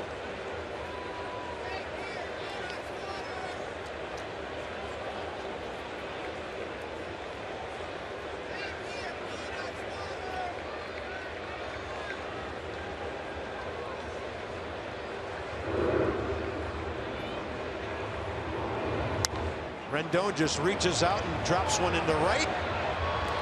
Runners all move up. Zimmerman had to dive into second. Kind of a fly ball that leaves a runner in no man's land, and the bases are loaded with 1 out. Another hit for Anthony Rendon. I'll tell you what, it's a worse feeling for a hitter when you know you got a hit, but you have to rely on the runner to read it properly to get to second base so the hit counts and it's not a fielder's choice. You're running to first and you almost want to go out and grab the guy and say, go to second, it's going to drop. Good read by Ryan Zimmerman to get Anthony Rendon a hit. Good hustle. Bases loaded again. Here's Ramos, who singled to left last time up to drive in 2. Ramos another net with 4 RBIs against the Mets here.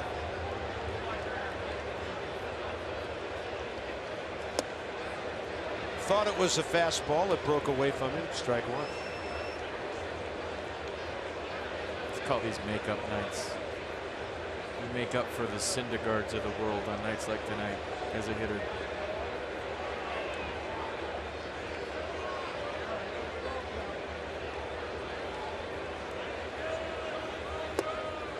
Another breaking ball. It's 0-2.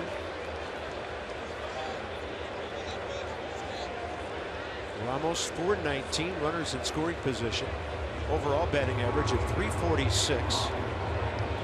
Over his last 18 games now, he's hit safely in 14 of them, batting around 380.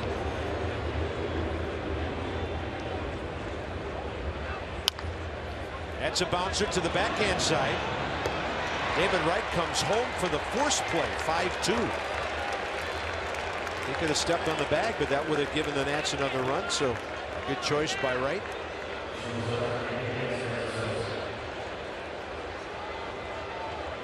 Espinosa with 2 outs.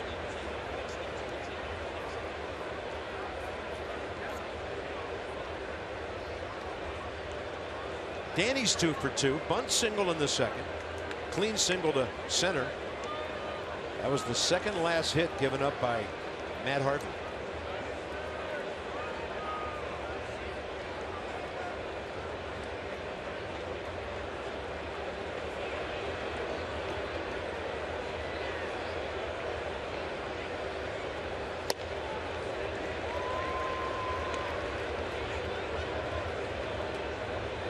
And maybe, who knows, tonight has a little bit to do with that good karma. Bryce Harper giving a bat to a kid last night. Did you see the video of Max Scherzer playing catch with a Mets fan that was a kid in left field during batting practice the other day?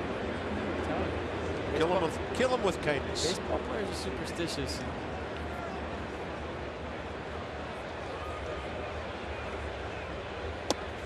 Strike 2. I mean, the video of Max playing catch with a kid was just priceless.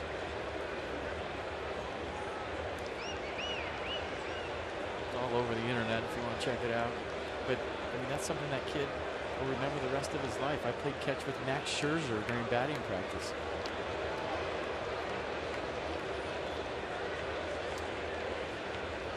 Espinosa strikes out on 3 pitches. Nats failed to score in the 4th. So they've scored in 2 innings, and they've put 9 on the board.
Nationals baseball brought to you by the RAV4 Hybrid, all-wheel drive and unexpected performance.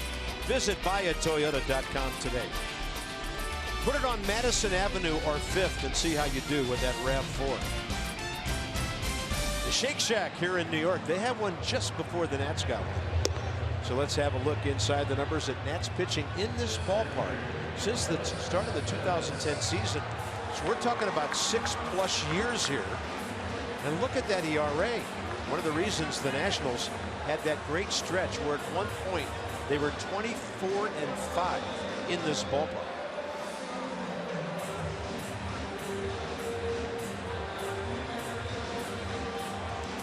There was a time when Wilmer Forrest was hitting 4th for the Mets too.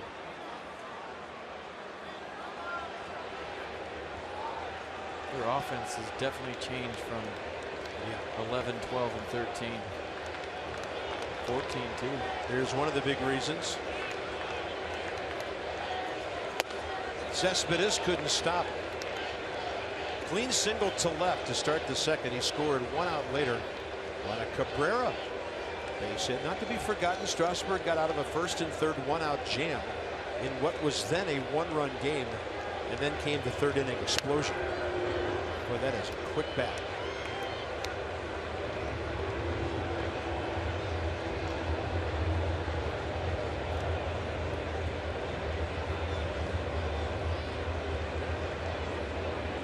Fluorescent green not in the Mets original color scheme, but they're okay with it. He was almost a Nat this offseason. Ball.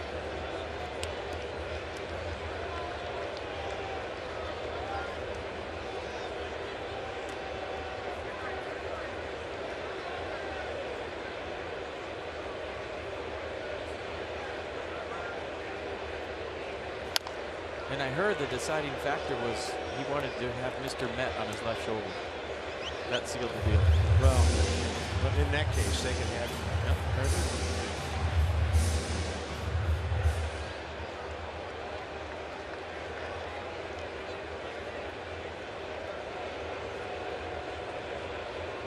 And a 1-2 pitch. I see Mr. Met this whole series. Maybe there was a. I would just say keep your eye out the rest of the season. Don't show FP Mr. Met email somewhere probably. Strike 3, says James Hoy. Cespedes turned around away from the ball. He thought it was high, maybe inside. And for Strasburg, strikeout number 6. Well, he's breaking out the curveball now. It's pretty much fastball, changeup, slider early. He's shown a few curveballs late. And look at this one, Buckle, a really good hitter. Hey, when you see one of the better hitters in the National League take a pitch like that for strike 3, it just tells you all you really need to know about Strasburg's stuff.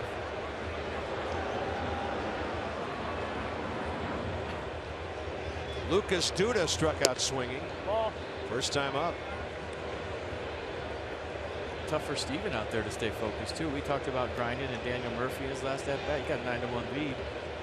We talk to pitchers all the time. Sometimes those games are the toughest. From a focus standpoint.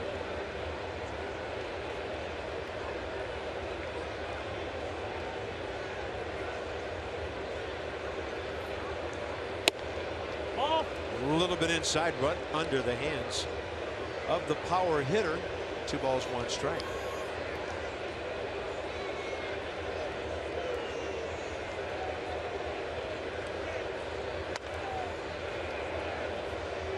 The breaking ball again, the curve.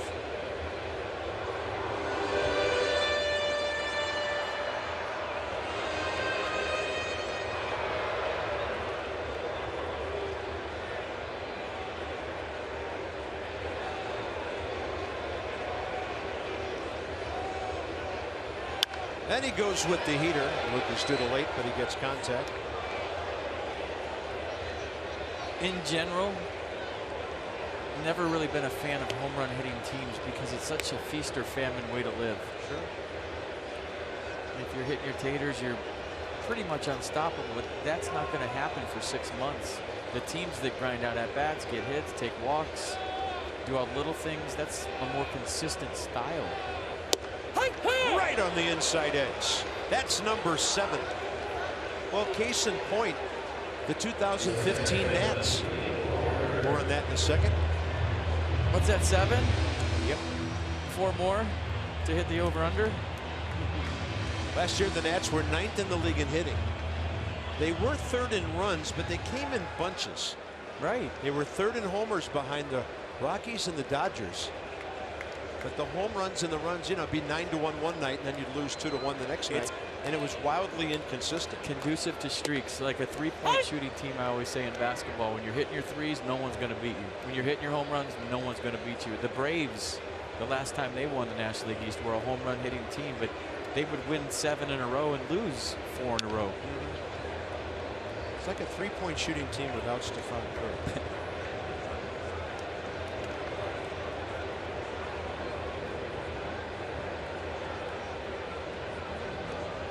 The Nats were second to last to the Mets in stolen bases last year. Right now they're in the middle of the league. They struck out the 2nd most time to the Cubs. And they walked the 3rd most. Like the Cubs lineup, for instance, they grind. They make you work as a pitcher. They keep coming at you from all different angles. Reaching out, Neil Walker getting the changeup. And the Mets have their first base hit since the Cabrera RBI single 2 innings ago.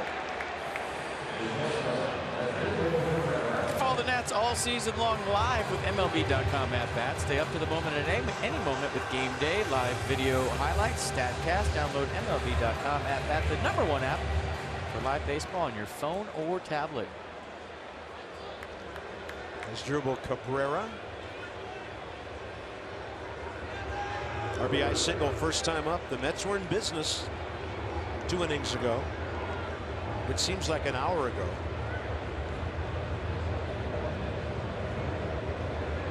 Strasburg shut the door and then got a lot of run support in the very next inning. That's a strike call.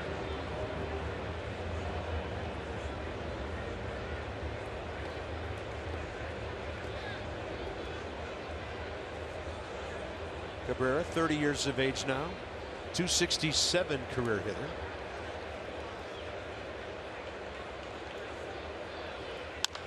And a bouncer charged by Daniel Murphy. That's it for the Mets, bottom 4. Steven Strasburg putting zeros on the board with a big lead.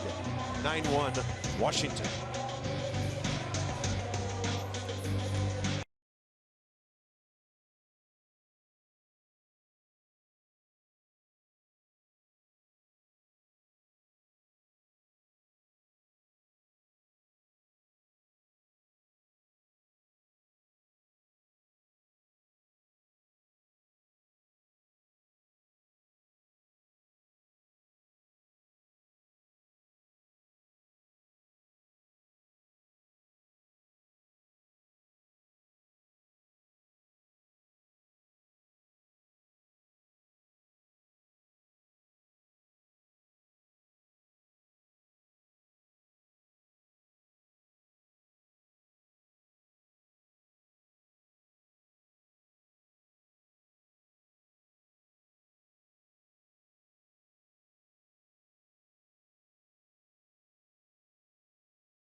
Mercedes-Benz Game Summary brought to you by Mercedes-Benz of Arlington. Visit them at www.justmercedes.com. All Nats.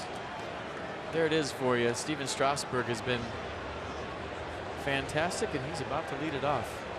The only thing he hasn't done is get a hit.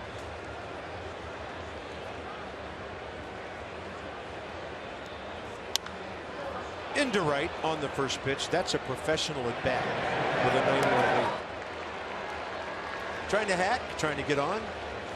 1 pitch, 1 out. Strasburg threw 4 innings, 74 pitches, 51 strikes here at Citi Field in New York. Well, if that's a professional at bat, I had a ton of them.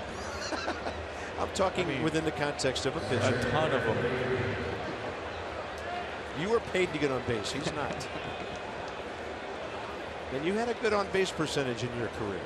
360 plus the last time I looked, and unless you went into Wikipedia and changed it. No. It takes a lot of talent to get hit by a pitch. That's okay, whatever it takes.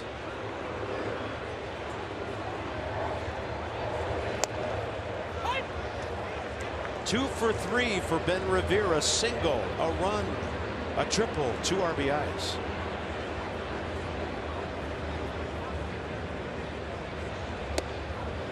Good look at the breaking ball. Counts even 1-1, 5th inning. 9-10-0 Nats, 1-4-1 Mets.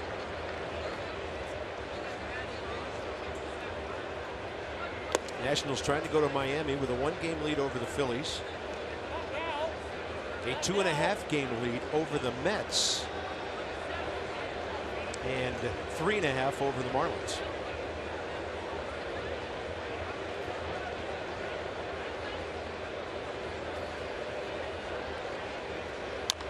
Revere rolls it over, and it goes right over the bag to Lucas Duda. 2 outs. Jason Worth is next. Logan Verrett trying to be a bullpen saver for the Mets right now. And a pretty good hitting Milwaukee team coming in. Ryan Braun's up in the league leaders in a bunch of categories. Ben Ogilvy's having a good year. The kid at shortstop, Robin Yount's got a chance. I feel like he's going to move to center field someday, though. I'm hearing those rumors. And then to Cooperstown.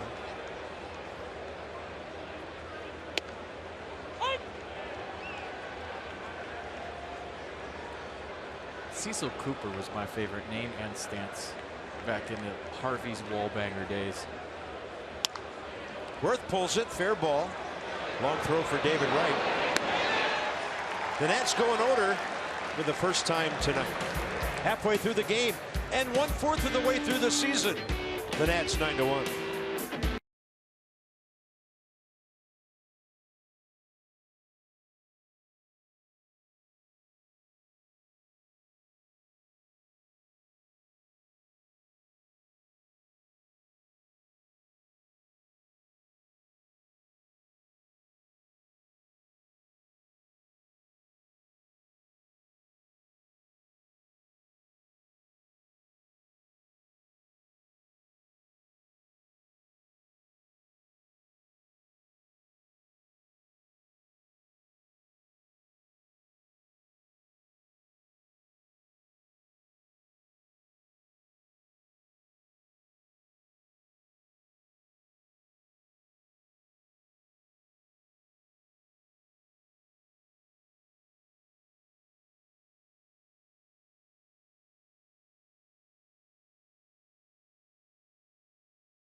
Mark Teixeira is in a big-time power outage for the 17 and 22 last place New York Yankees. Xander Bogaerts of Boston, on-base percentage plus slugging, best in the American League for guys who play that number 6 position. And the White Sox have turned 2 triple plays this season. Another one against the Astros yesterday. Steven Strasburg to the bottom of the 5th. Plawecki, then the number 9 spot. Looks like the Mets will employ a pinch hitter there. And then to the top of the order.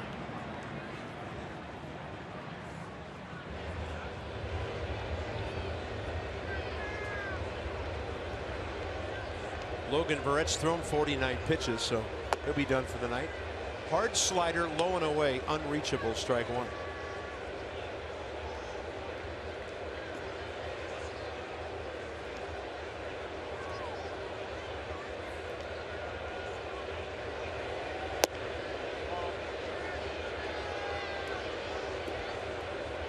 Alejandro De Aza is on deck.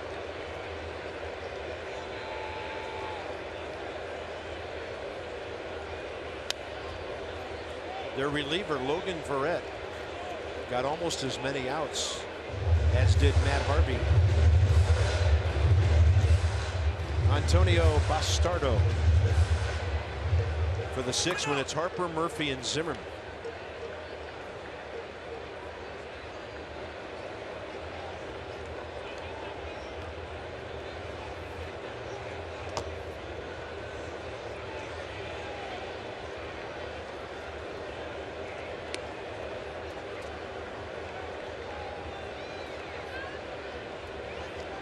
Strasburg coming off 6 innings, a 6-4 win against the Marlins.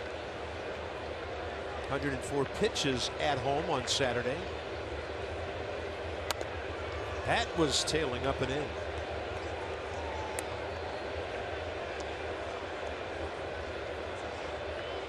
It's around the time when Steven usually gets into that groove, the rhythm settles in.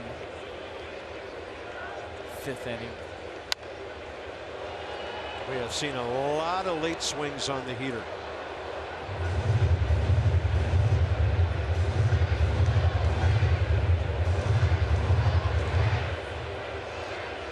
Second inning took a while because of those 3 hits.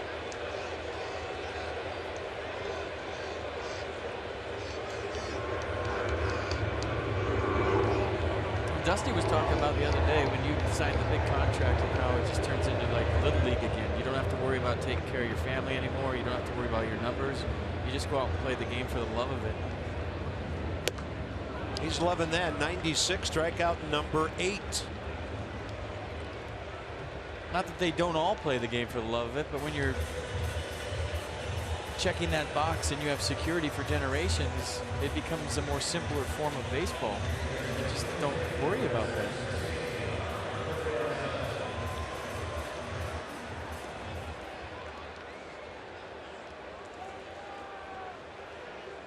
Alejandro De Aza facing Steven Strasburg for the first time. As a Mets pinch hitter, he's 2 for 15.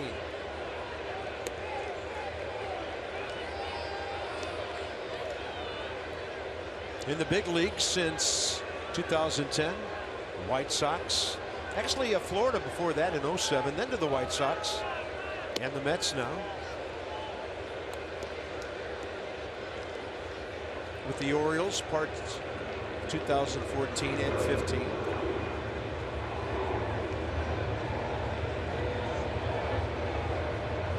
And a breaking ball that he takes right up the middle.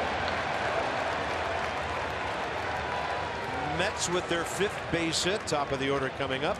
And let's go to that quarter of the season thing. Dan Coco, your thoughts? Bob, Dusty Baker was asked yesterday, actually, how he feels about where the Nationals are at as we're now a quarter way through the season. And he had what I thought was an interesting quote. He said, "We know that we're good and we know that we're better," meaning that we've played well to this point, but we know that there's more in the tank. The Nationals haven't really gotten going offensively. Obviously, the way that they feel like they can. They still lead the division at this point. They're playing good baseball, but they know there's more left to go. They can get better. Yeah, and Dusty mentioned on the heels of that, Dan, as you and I sat in on that session, that he really feels like his ball club is going to be a great warm and hot weather club when it comes to generating a whole lot more offense. It hasn't exactly been a warm spring in the mid-Atlantic states. We've had some nice weather in Atlanta and then indoors in Miami, but it's been some of the nights kind of rough on the guys, and he can't wait for the weather to warm up, and most hitters agree that's when things start happening.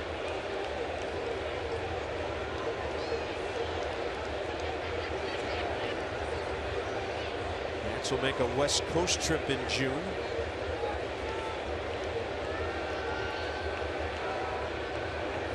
Miami from here. And a 1-1. Granderson out of play, offside. Well, if you're wondering why weather makes a difference, it absolutely does. And it's just because the ball carries. You know, as a hitter, you're wearing less layers. You feel quicker. You're always loose. It's not like when it's cold you feel stiff. You're not as anxious to hit the inside pitch and get jammed. And you're rewarded when you hit the barrel. There's less frustration, less tension.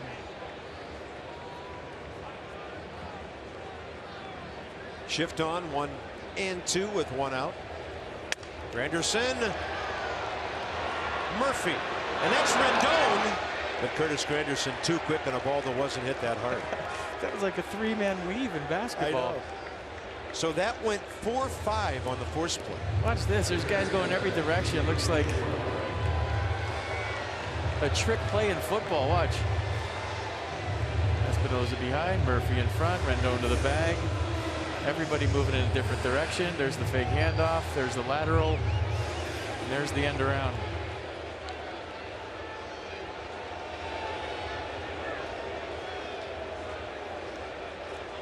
It's funny, Rendon can play all three of those positions. So could Danny Espinosa. The old 4-5 put out at second base, everybody. Yeah. Here's David Wright, 0 for 2, strikeout, fly ball to center. Broken bat and a base hit. Harper charges, keeping Granderson at second base. Next up, Michael Conforto.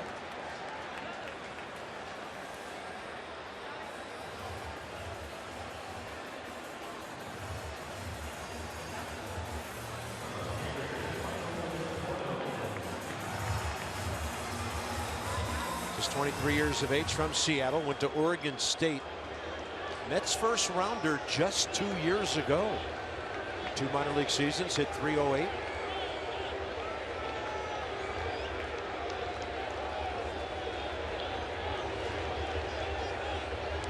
For 2 tonight with a strikeout and a grounder.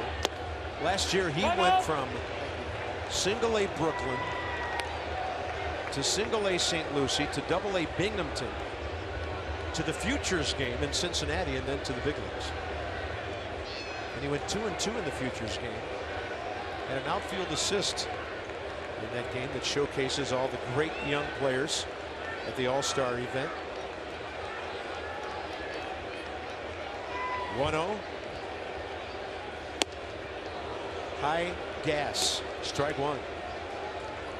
This reminds me so much of Rico Brogna. I mean, almost the spitting image with the way he swings, his stance.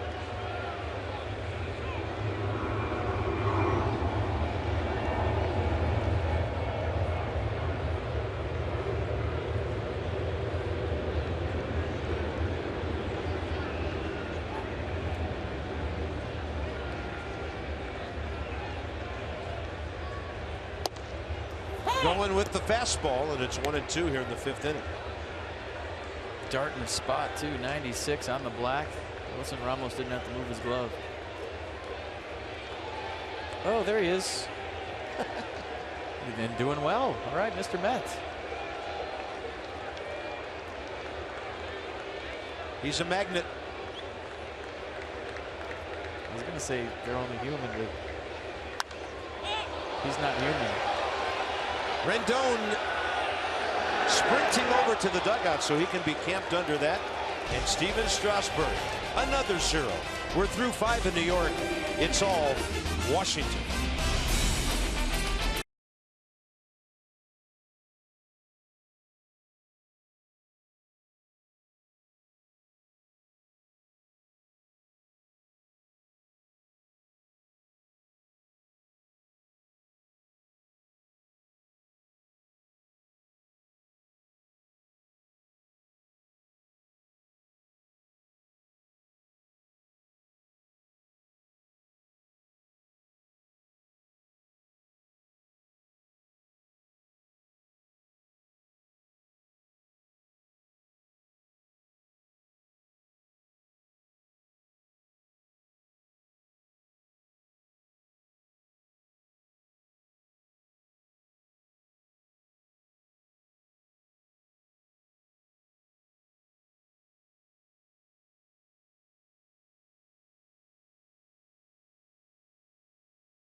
You buy Airlines for America, where airplanes land, opportunity takes off.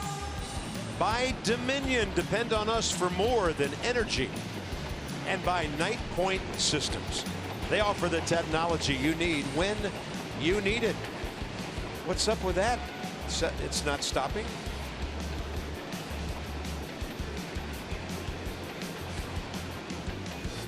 I think that's deadheading home somewhere. Yeah. Come on. Great drill works with our do-ups here. It's the one with all my friends on it. Get off my train. Bryce Harper.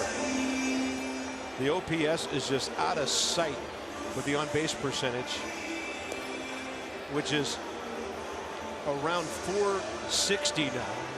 And then Daniel Murphy slugging, hits, RBIs now doing everything. And Ryan Zimmerman's starting to rack up some extra base hits as well. The new pitcher, Antonio Bastardo. Fastball slider change. Fastball average is 91. 17th appearance, 3.12 ERA. And lefty's only hitting 120 against the Mets left-hander. Alejandro De Aza stays in to play left field, so the Mets pitcher is now batting in the 3-hole. Bryce Harper jammed by Bastardo. Nice catch by a fan right below us. Bryce 2 for 13 against Bastardo, 0 for 1 in this series.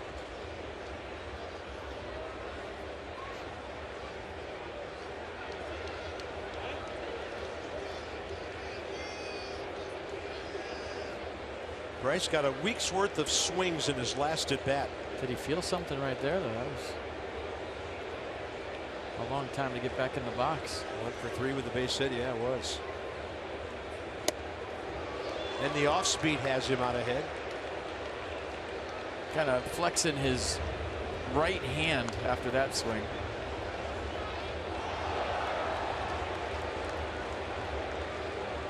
Did it right there, too.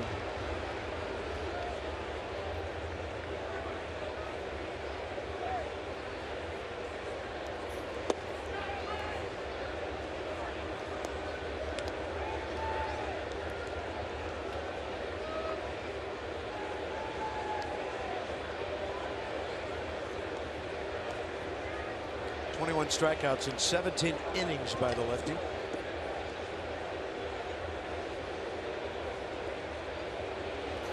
And the 1-2 is up and away.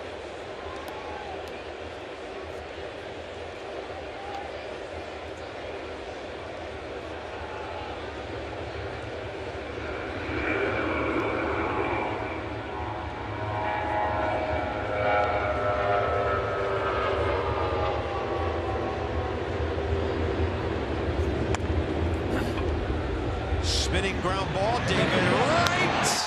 Harper out on a close call by Chad Fairchild at first base. Time for a little key in the driver's seat. And who else but Daniel hits Murphy tonight. He got this whole thing going on an 0-2 home run. He had an 0-2 hit last night, too. This one goes in the seats. And then he goes shopping at the gap with a little tweener for his second hit. So on base 3 times, 2 more hits for Daniel. Hits Murphy.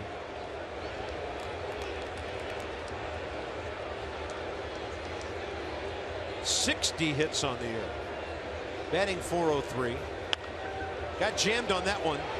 Going out to get it, Neil Walker. And Bastardo with a couple of quick outs here in the 6th.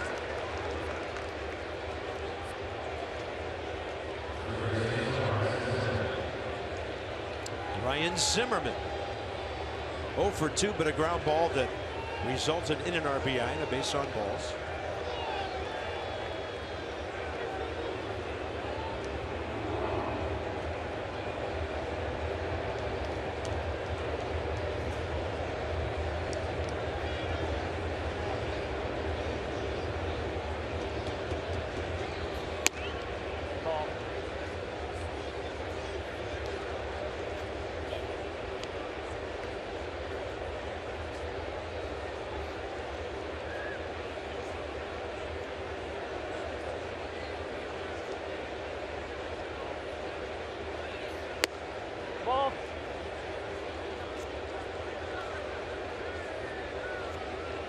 In the series, Ryan 2 for 8. 2-0 count. Let it fly. Yeah, on base 5 times in New York, though.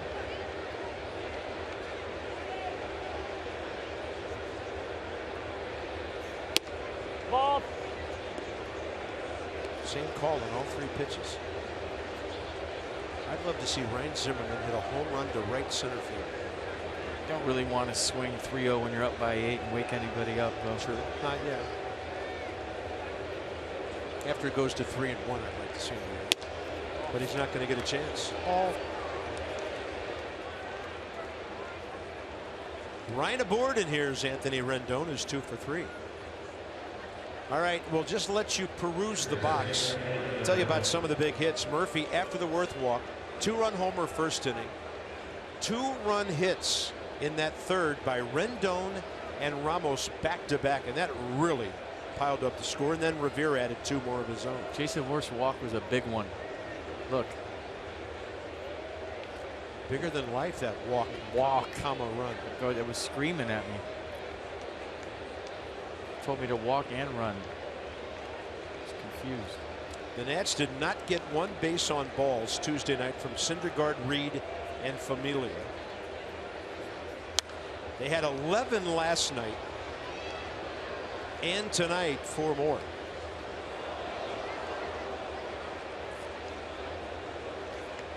Took a while for it to cave in on the Mets last night, but it finally did. When the Nats got 2 in the 5th, 2 in the 7th, and 2 in the 9th.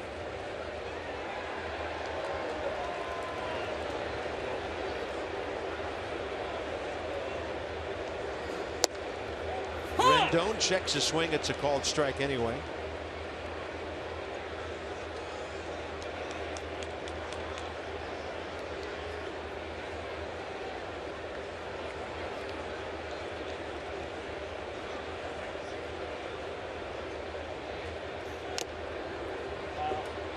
If Terry Collins is worried about maybe what's transpiring in this series, he needs to look no further than last year. Early on the season, his ball club was not good. He would have been the first one to admit it. He was trying to piece it together, and I think with what happened late, that a lot of people forget about that Terry Collins did a great job of keeping that ball club in it so that ownership can go out and get the guys.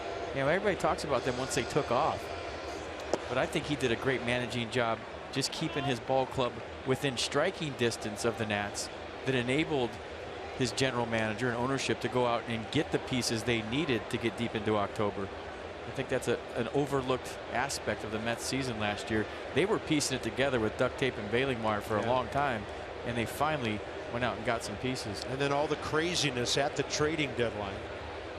When Flores heard he was traded, that didn't work out. They end up with Cespedes instead of Carlos Gomez, who was on his way here. The only difference I would say is I think the Nats are better than they were last year, and I don't think they're going to let people hang around as long as they did last year.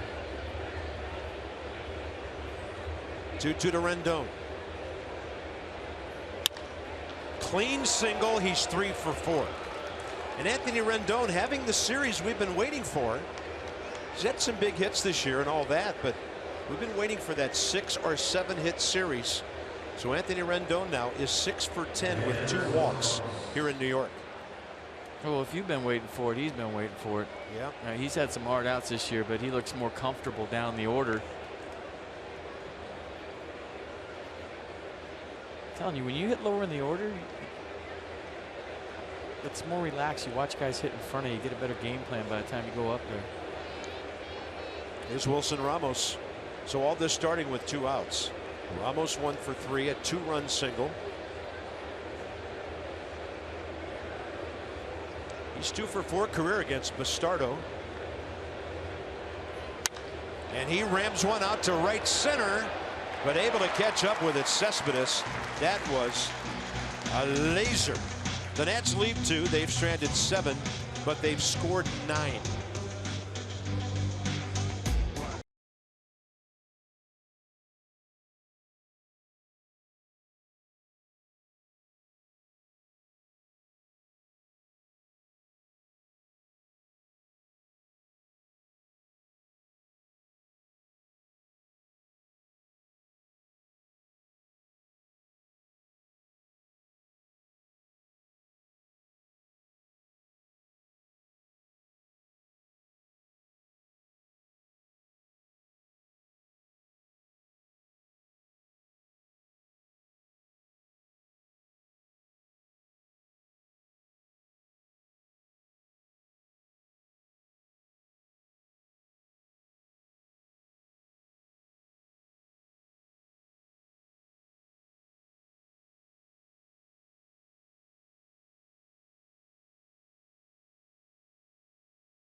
by authority of the Washington Nationals and may not be reproduced or retransmitted in any form.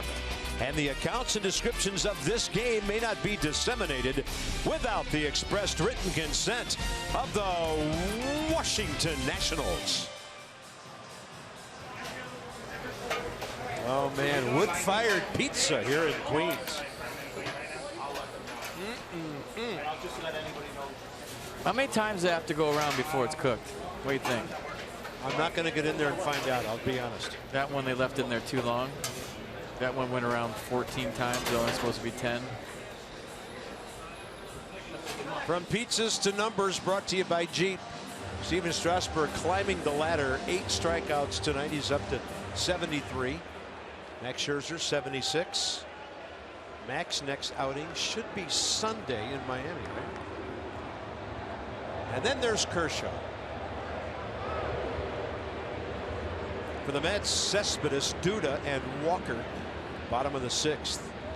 Steven is at 93 pitches, 65 strikes. Cespedes has the whole sporting goods store on, by the way.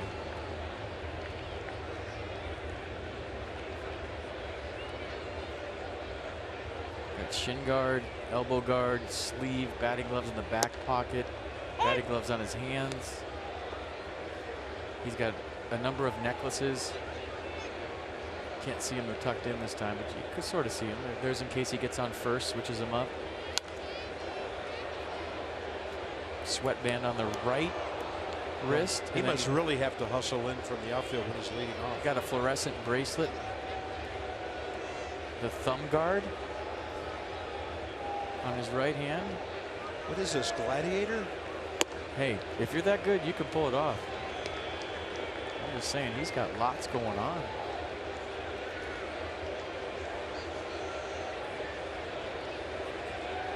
Two balls, 2 strikes. I don't know that I've seen that artwork in Miami and Cespedes in the same place at the same time ever. Good. Yeah, good call.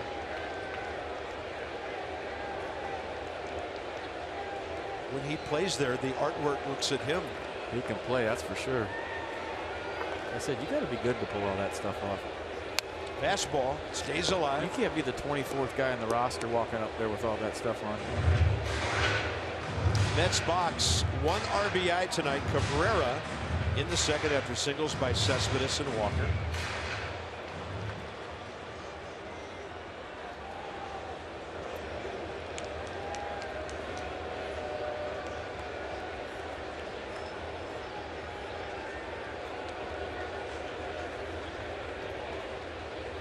Right there at the knees, ball 4. Ooh. On pitch number 100, Strasburg thought he had strikeout number 9. We see the reaction from Steven Strasburg. You usually don't see him this animated. He thought that was a strike. He couldn't believe it. Pitch track turned. Got the bottom of the zone on pitch track. First walk of the night. Hey, he's still taking things off. Hold on. There you go. As long as he doesn't put a jetpack on to run the bases. Look at Tom Goodwin, all the stuff he's got. The bat boy's got to run out there. Tom Goodwin, the first base coach, can't even hang on to it all. Like, he's got to put it on. Yeah. If he waves a runner to second, debris will fly. It's like he's got more stuff than the catcher. Lucas Duda, 2 strikeouts, 1 swinging, 1 looking.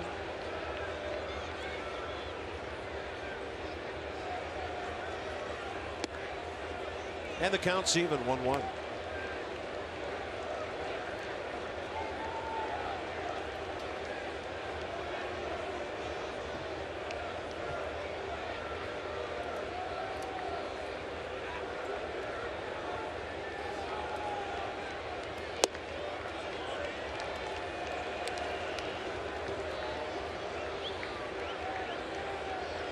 This is where Steven could use a double play ball. Over 100 pitches. Yeah, might be a 6-inning outing tonight. Oliver Perez.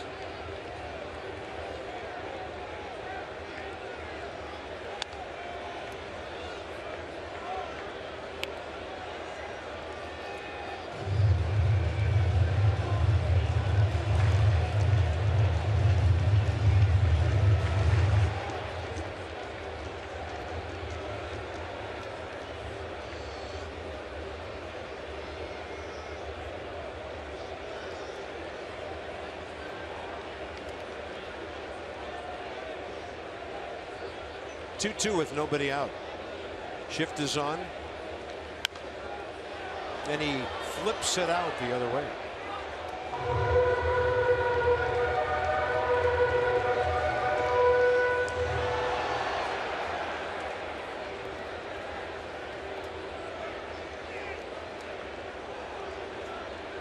They're right under 70% strikes.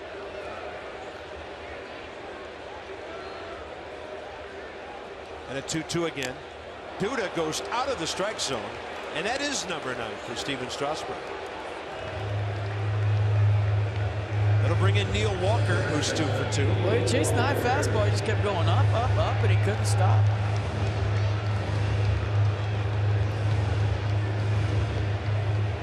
Here's the last one, above the letters. Seemingly rising on that replay. Walker base hit to right and then to right center in the 2nd and 4th innings. So he's 5 for 13 career against Strasburg. High fly out of play.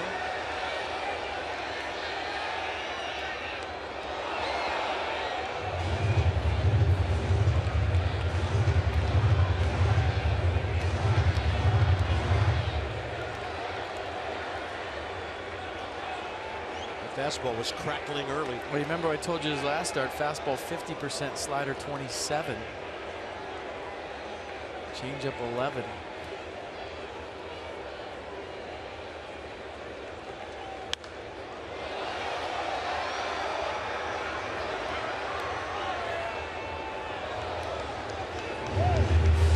One strikeout for his 25th 10 strikeout game.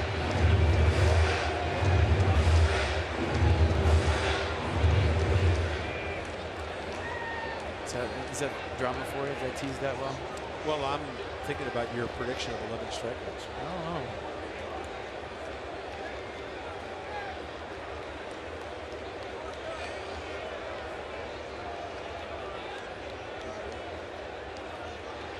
Oh, 2.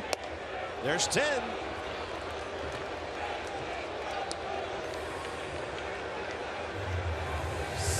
'25th double-digit strikeout game, 4th this season. And that's big right-hander. This at-bat is huge right now. As Drupal Cabrera.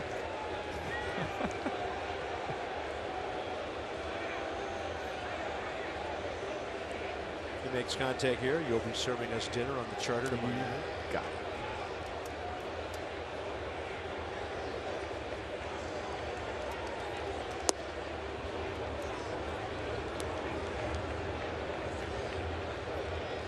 Cabrera tonight, an RBI single to right center. Ground ball to Murphy in the series. 3 for 10 with 1 batted in.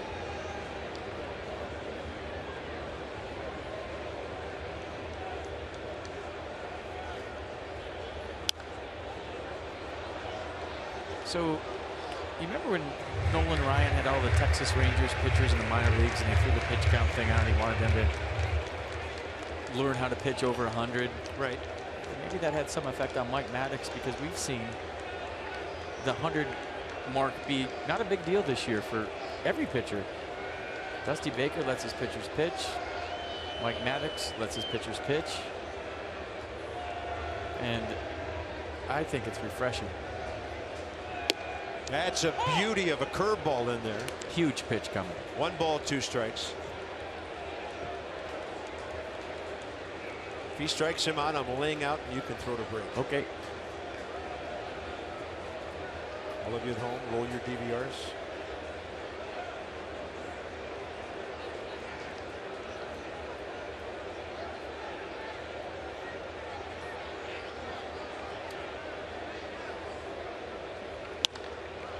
Little flare to center. Espinosa over the shoulder in full sprint mode, and that's the end of the 6th inning. What a play by Danny Espinosa. He going over the shoulder. Maybe the hat got in the way. But we saw that last night from Lagares, and Steven Strasburg loving the effort from the shortstop.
The Mets fans around here are probably a bit concerned about Matt Harvey coming out of tonight's ball game, but they've got another concern as well. This one a health concern. David Wright, their star third baseman, who's been so consistent for this ball club over the years, dealing with spinal stenosis, which has really affected him between the lines. It's affected him defensively. He's not able to throw the way that he used to. It's affected him at the plate. His last 73 at-bats, he has 33 strikeouts. And the Mets aren't really sure how to use Wright at this point. They've tried to go with the 3 days on, 1 day off approach. But even with Wright not scheduled to play on Sunday, he just pinch hit. Mets had a day off on Monday. Wright still couldn't play on Tuesday. This spinal stenosis is becoming a major issue for one of the Mets' most consistent players, guys.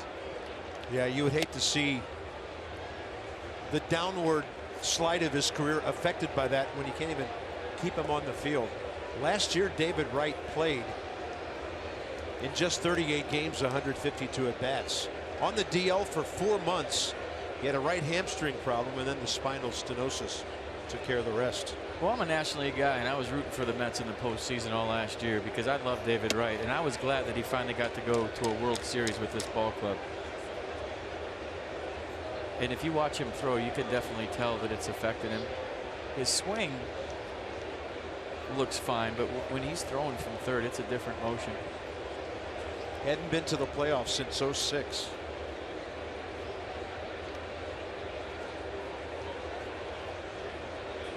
So Danny Espinosa from the right side, and against Antonio Pistardo, 1 for 4 career.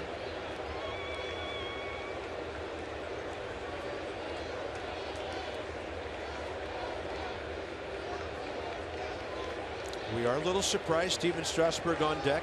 He's thrown 113 pitches.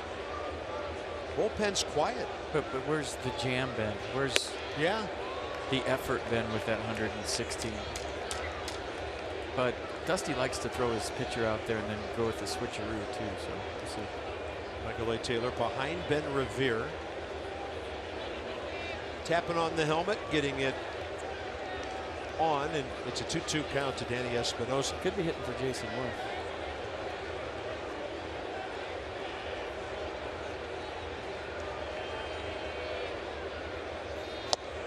Swing and a miss. Pistardo first strikeout, and Strasburg will bat. You know, watching that report that Dan just did, maybe he should wear a tie with the other team's colors more often. Wow. No, it worked. It did. It's good for 9 runs. It's a rally tie. Oh, man. I like it. This is my point. Tomorrow night, Dan, I want to see the color of your tie. He'll have to come up with a lot of colors if it's the fish.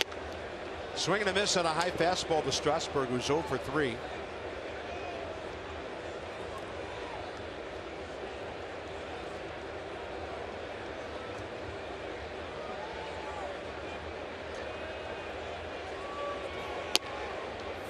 Strike 2.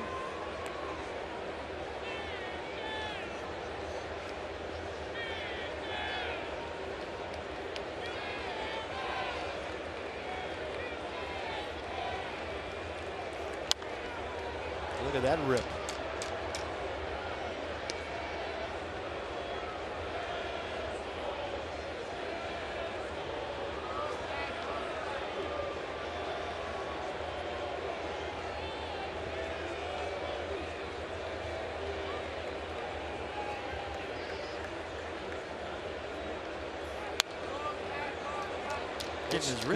This is Steven. He just has to compete. He's not going to stand there and just strike out and walk away, evidently.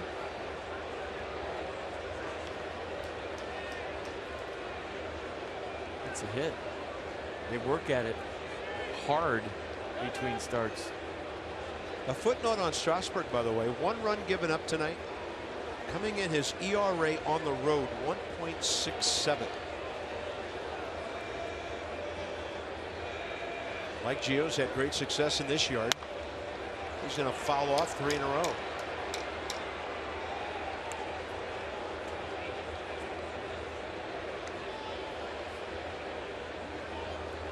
And he might be coming out of this game. You don't know. It doesn't mean he's staying in. Dusty Baker might be thinking about getting guys off their feet and doing some substituting. and he doesn't want to use a pinch hitter that he might need to play a position. So this isn't guaranteeing that he's going back out. And Perez is up and throwing again.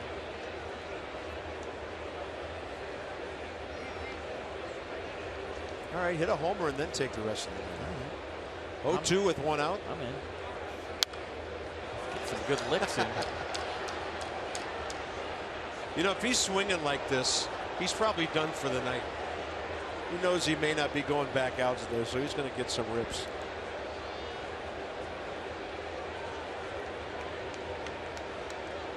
One career home run at Nationals Park years ago against the Orioles.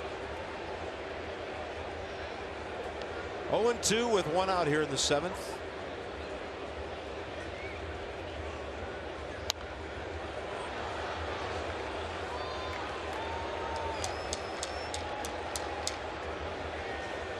He is fighting.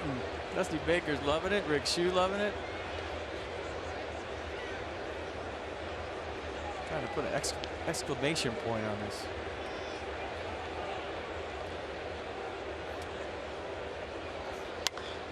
That one is playable. Curtis Granderson. So, Steven, if that's it for the night, well done. 2 outs in the 7th. Just like we promised you earlier in the game, it's Miller time, brought to you by Miller Lite. We said we wanted to watch Ben run tonight. We got our wish. On base a couple of times, a single his second time up, and a triple in the gap. And right around second base, he hit another gear. I could watch Ben Revere hit triples all day long. It's fun to watch fast guys go around the bags. And it was indeed a dark night for the Mets in this ballpark. Ben Revere 2 for 4. A run, 2 RBIs. 2 for 2 career against Bastardo, so he's kept that front shoulder in and gotten a couple of base hits off this guy. Michael A. Taylor for Worth.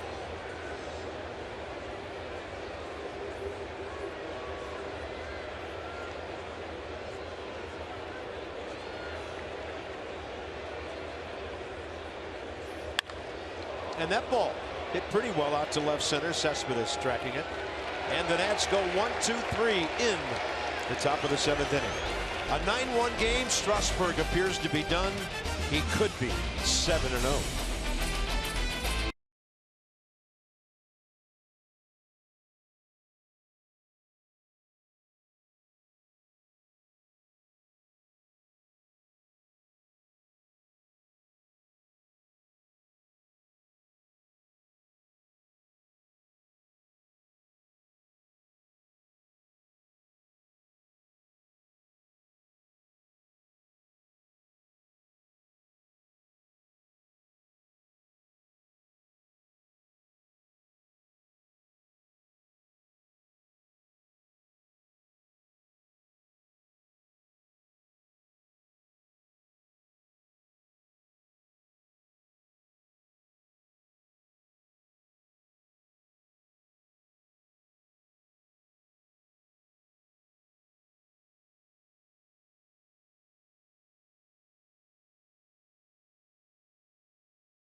Park tomorrow night.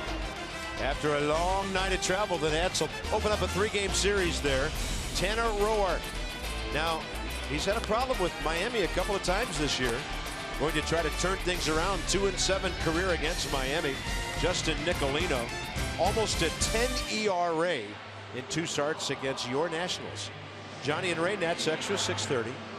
Then we'll join you at 7 o'clock from Marlins Park. Still think the league should make a rule that on getaway day it has to be a day game. Just across the board, no matter who it is, so there can be no dispute about start times. When you talk about getting in at 4 or 5 in the morning and having to play the next night, that's not an easy thing. Yeah, we're not crossing any time zones, but we're crossing about the equivalent of half the country to get down from Miami, or to Miami from New York. So here's Oliver Perez. Nats have 9 outs to get here, and that'll be it for Strasburg after 6 innings, 1 run, 6 hits, 113 pitches. I have a lot of ideas. Ben Revere goes to left. That's because Michael A. Taylor is in center. Chris Heisey giving Bryce Harper the rest of the night off. And would that be Stephen Drew at third? Yes, it is. And you know it's Clint Robinson at first base. We'll sort out where they're all hitting when the time allows us to. And here's Kevin Plawecki, the catcher for the Mets. But you talk about having competitive balance throughout the league. How is having an off day for the Marlins and the Nats getting in at 5 in the morning balance? How is the Cubs having every amenity they can possibly have on their side with their new clubhouse and cages, and the Nats have a tee to hit in on their side at Wrigley Field? At that ballpark, yeah. So you know, if you talk about making things fair, I think the league has to step in at Wrigley Field and make the amenities on the first base side similar to those on the third base side, because it's not even close. Because all the new ballparks, their visiting clubhouses are just about as nice as the home one. So here's Perez to Plawecki, and that's a ball that stays fair, and Clint Robinson right there for the out. Juan Lagares will be next. Well, the Nats host the Mets for the first time at Nats Park in 2016, May 23rd through the 25th. So Murph is going to see his old team in his white uniform. Visit Nationals.com for tickets. And I think it's officially over with the whole Murphy and the Mets thing. He's a national now. Yeah. That's we're done with that. Well, and I'm doing a little thinking ahead. Syndergaard should be pitching for the Mets Sunday against Milwaukee. So the Nats should miss him in that series. And they would get Cologne, Harvey,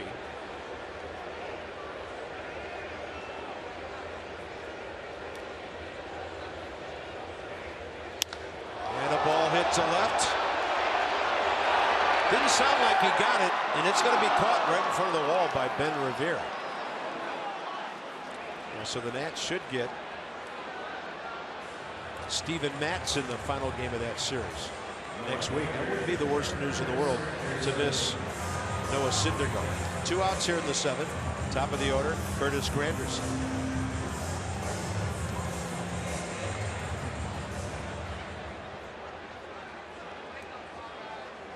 Jerry Blevins, the former Nat, next for the Mets.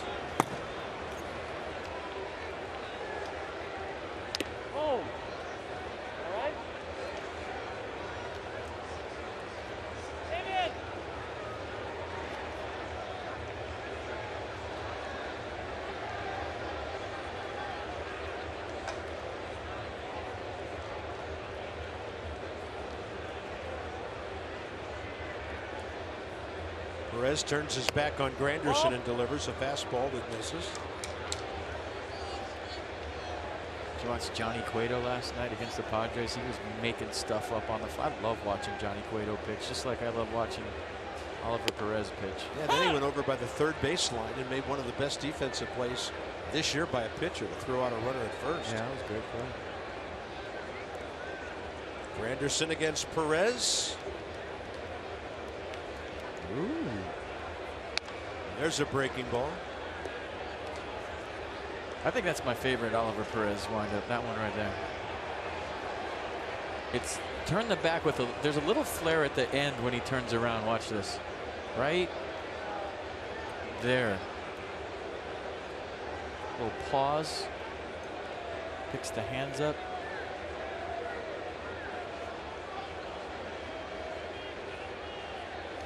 Then he buries one for the strikeout. Granderson will run. Ramos will throw him out, and the inning is over. Oliver Perez disposing of the Mets in a hurry. Top 8. It's all Nats.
Nachos in the helmet?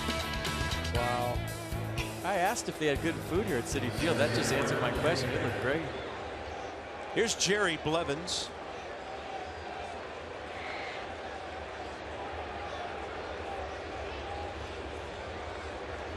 So that 4-to-1 strikeout to walk ratio. Good to see Jerry back healthy. I guess the question is when do you use that helmet after you had nachos in it? Not anytime soon, I'm thinking. I mean, it's not like you're having nachos in a helmet and then wearing that helmet home in the car after the game. Makes a lot of sense. Cespedes goes to left because Juan Lagares stays in to play center. Michael A. Taylor and AB here. Heisey to follow, top of the 8th. So all the changes the Nats made are straight up from last half inning. Murphy's still in there. And Taylor swings through 86. 1 ball, 2 strikes. Michael A. facing Jerry Blevins for the first time.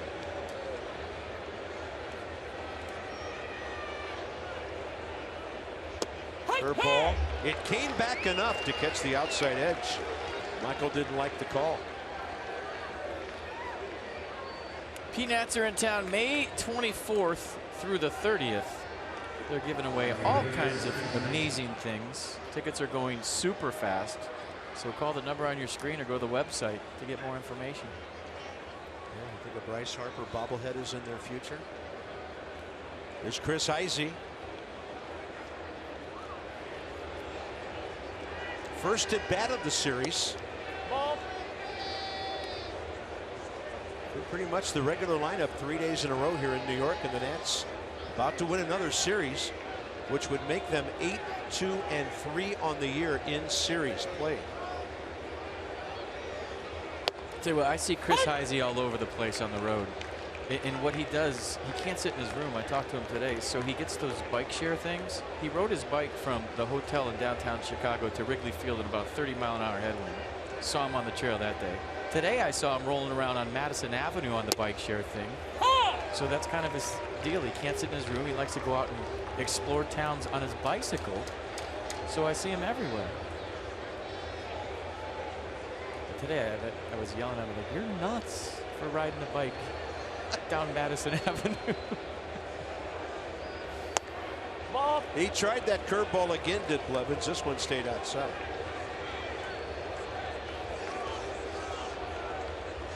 Now you think Evel Knievel would ride a bike down Madison Avenue. Blake Trinan hasn't worked in several days. And a ball well hit, hooking foul off the bat of Chris Isaac.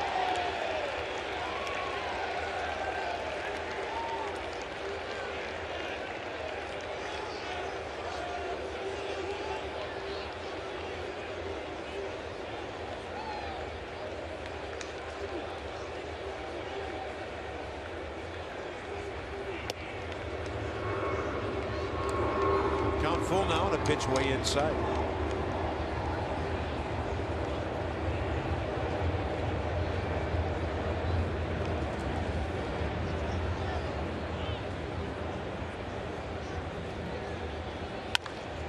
Out to short, to his left, Cabrera.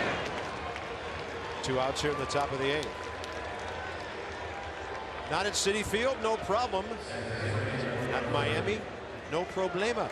Text Nationals to 29292 for in-game alerts. You can't miss.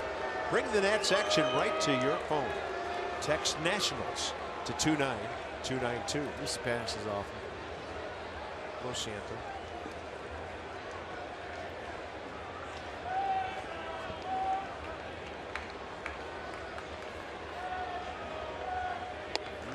Murphy takes a strike. 2 for 3. 2-run homer first inning. Walked in the 3rd, scored. Doubled in the 4th. They finally got him out in the 6th. Clint Robinson on deck if the 8th continues. And Murphy to right. Rushing in Granderson. Sliding into a catch. And we're going to the bottom of the 8th with 2-3-4 ahead for New York.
Brought to you by American Standard Heating and Air. It's their all-star sales event with up to $1,100 in instant rebates or 0% APR for 36 months. By your Washington, D.C. BMW centers. Visit WashingtonDCBMW.com tonight for exceptional offers. And by visitannapolis.org. Create your moment at visitannapolis.org. Citi Field clearing out. Crowd of 39,494 announced tonight. And Blake Trinan will get some work here. He's throwing a few changeups this year. Fastball mid to upper 90s, slider in the mid 80s. Last time Blake worked, 1 inning with 1 infield hit against the Marlins on Sunday. 17 pitches, 10 strikes that day. He'll be facing David Wright. And then a pinch hitter in Eric Campbell. Continuing on to Yoenis Cespedes. David Wright 2 for 3 career with a walk against Blake. Ball.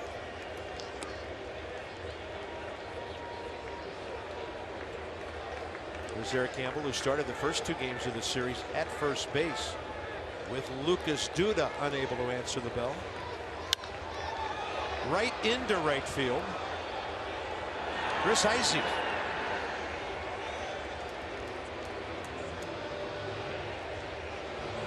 Next up, Eric Campbell.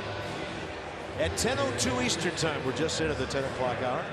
Bob F.P. and Dan from Citi Field. So the Nats about to take 2 out of 3 from the Mets. They will go 9 over 500. And taking care of business here would have a 1-game lead in the East over the Fightin' Phils going into the weekend. Eric Campbell, fastball up. He has not faced Blake Trinan.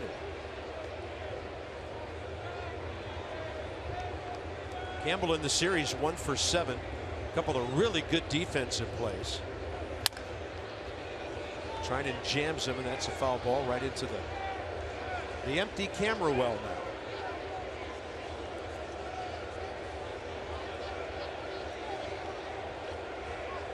I think the Phillies are legit. And I'm saying that because they have good young pitching. Their bullpen way better than anybody expected. Their starting rotation with Nola and Velasquez. And they're just scrappy hitters. I mean, I don't know if they have the depth to withstand injuries, but I don't think they're going anywhere. Well, they're 4-2 against the Nats, including 3-0 in our ballpark. One of only 2 series the Nationals have lost. The other one, obviously, the 4-game sweep at Chicago.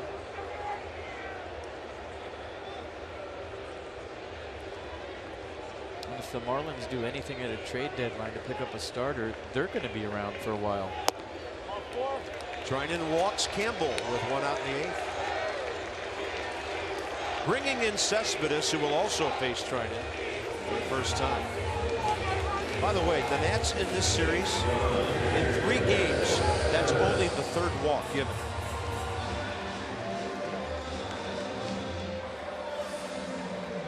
And the Mets have gone about 7 times that. So they have 50 walks. Seems like it. Cespedes, a base hit, a walk tonight. Strasburg walked 1 man, and that was Cespedes leading off the 6th. And if you remember the 3-2 call, it was right at the knees over the plate.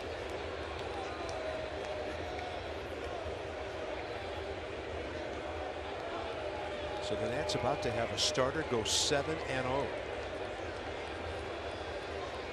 0-1 pitch to the slugger.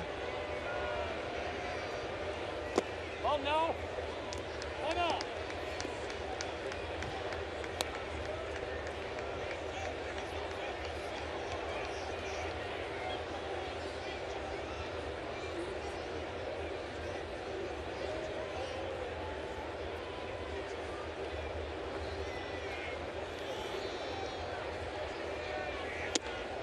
I mean, no one's ever going to mistake that elbow guard for anybody else's with the 52 on it, right?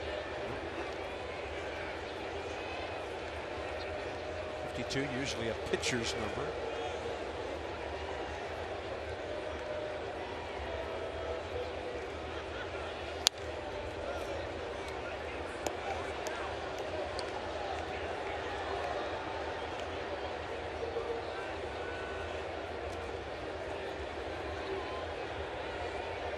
Blake Trinan trying to harness that stuff. I thought he might come out and have a live arm, having not pitched in 3 days. Might take him a hitter or 2 to settle in.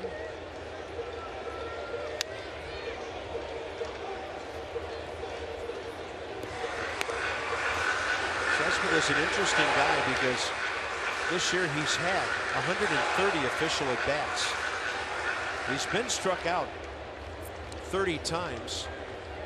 But he's taken some big swings in this series and seems to make enough contact to stay alive. Strasburg got him looking back in the fourth on that curveball. And that's swinging. A nasty hook into the dirt. Corralled by Ramos, 2 outs. Well, he chases almost 40% of the pitches out of the zone, but he also makes contact on almost 60% of those pitches that he does chase out of the zone. So good bad ball hitter that time. Yeah. No shot against the Trinan slider. Lucas Duda next. He's 2 for 5 career against Blake.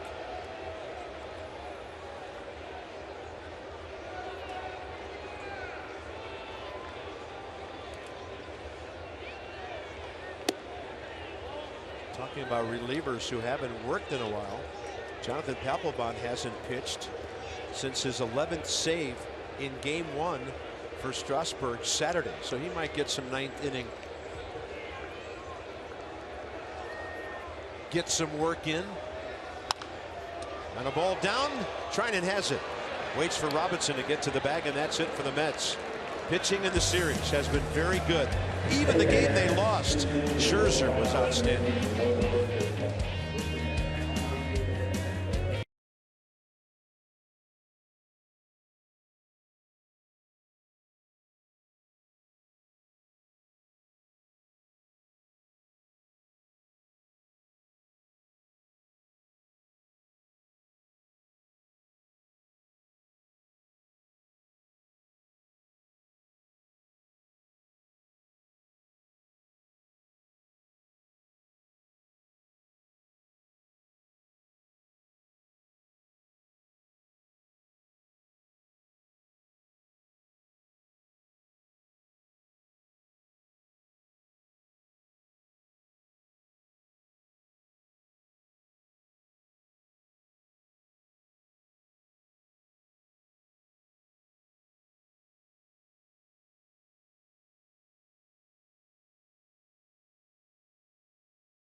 Lots of offense to talk about tonight, and some good pitching by Stephen Strasburg. So tune into the Nats Extra postgame show presented by WB Mason when this one is over.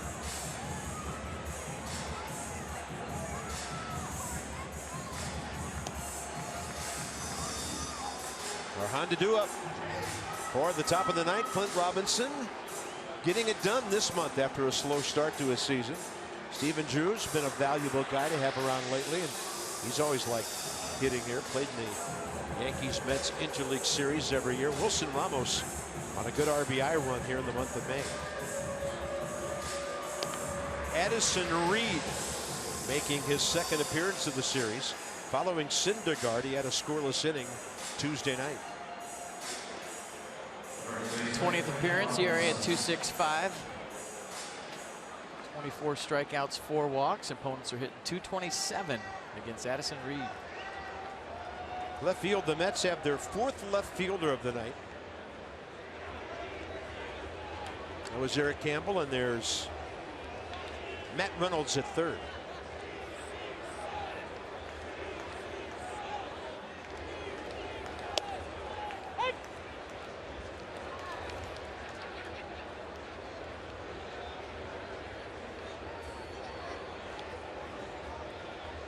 Glenn Robinson 0 for 3 career against Addison Reed. 0-2, top of the ninth underway.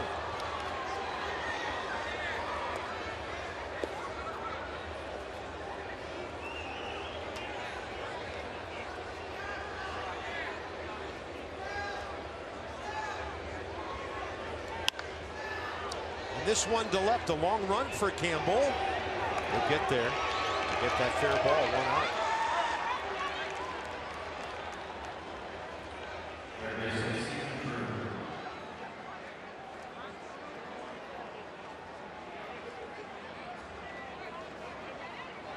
Here's Stephen Drew.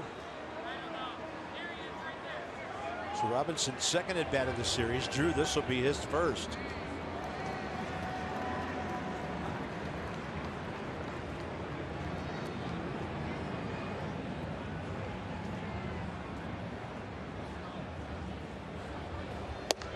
Fastball to the outer edge. Talking about how to learn being a bench guy. Stephen Drew, for the majority of his career, has been an everyday guy, and I found it interesting. One of his quotes was, "I'm learning how not to overswing when I have one at bat." When you think about all the adrenaline that you have piling up for 3.5 hours down there, and all of a sudden you go up in a big situation, human nature is I'm gonna swing really hard. So it's hard to control that pulse to just have that everyday smooth swing in big situations. 0-2 with one out, and he will sky one into short left center. Cabrera out, and he will yield to the left fielder Campbell, who kind of made a last-second stab at that ball to catch it. He's made both of those plays a little bit interesting. Wilson Ramos next. Jonathan Papelbon will be warmly greeted by the remaining Citi Field faithful, I'm sure.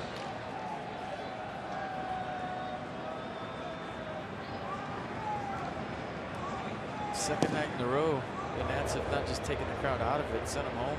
Yeah. Ramos against Reed 0 for 2, including 0 for 1 in this series. Wilson has contributed mightily tonight with 1 hit, good for 2 runs. Quiet, cavernous Citi Field. This place seats 45,000. It's a big ballpark. And a high chopper to short. Cabrera again.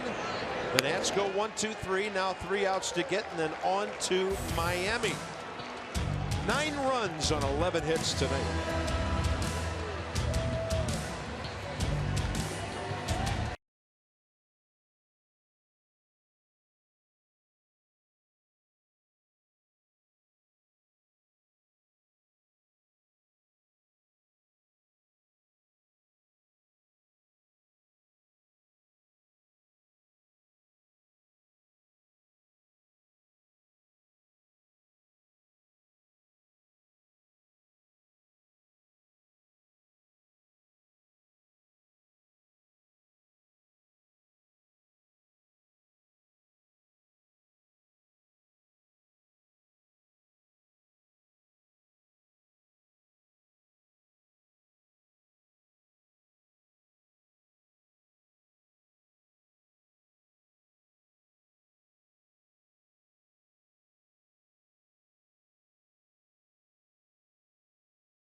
Show 3 outs to get, and some work now for Jonathan Papelbon. The Mets will have Walker, Cabrera, and Plawecki 6, 7, and 8 to the plate. Bottom 9. Fastball slider split. Fastball averaging 91 miles an hour, the same as it averaged in 2015 and 2014. You know, you don't want to make too big a deal of this series, but I think when you talk about the guys that were here last year and their last memory of playing in this ballpark in that big series when they come up here and didn't do what they wanted to accomplish, and you have to face a ball club that's right behind you in the standings and that is the defending National League champs, maybe this series has a little more significance, even though it's late May, than you would think. We'll see how it plays out moving forward, but yeah. I mean, I want to say it's a big deal. You come into Citi Field, these guys played a World Series here, they're the defending champs, and you take 2 out of 3 with 3 outs. And 2 of them in decisive fashion. Yeah, and you had a chance to beat Syndergaard the first night, really. That big Wilson Ramos double play. They were coming. They were figuring out a way to get to him. So, I mean, don't sleep on this series. This is a bigger deal than you might think. Neil Walker, 1 for 5 career against Papelbon. Especially after dropping the first one. I mean, if you were here last year, you could say, uh-oh, we hate this place now. Here we go again. Not the case. Different year, different ball club. Walker 2 for 3 tonight.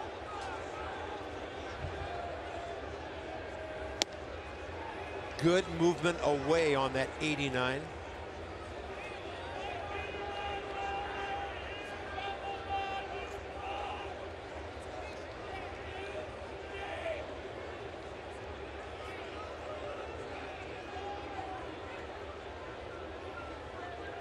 Target right out there again. Ball.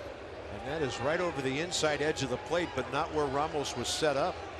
And it's 3-2.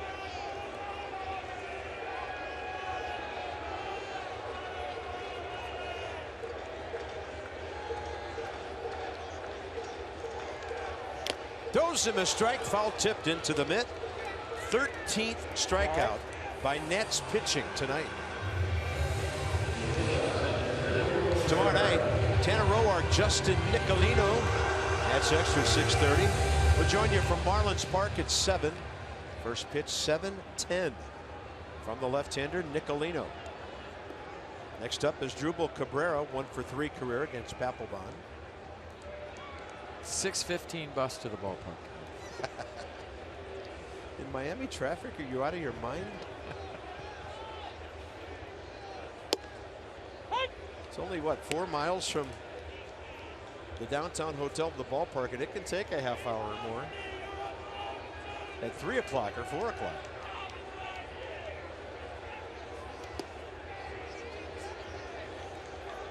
There's no traffic like this place, though.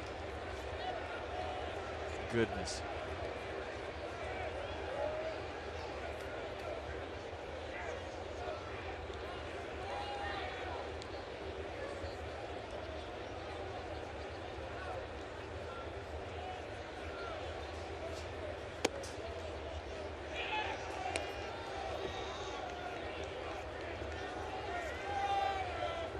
It's odd to think that the Mets will be in 3rd place, barely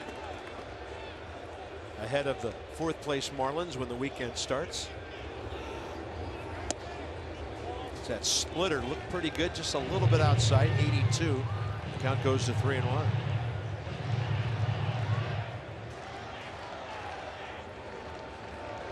Atlanta beaten at Pittsburgh tonight, 8-2. They're 10-30 now. And Cabrera walks with 1 out.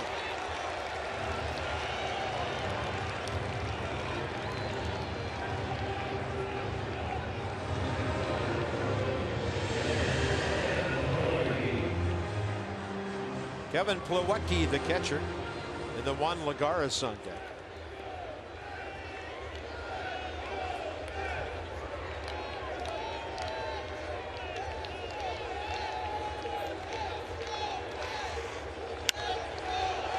In the air, left field way.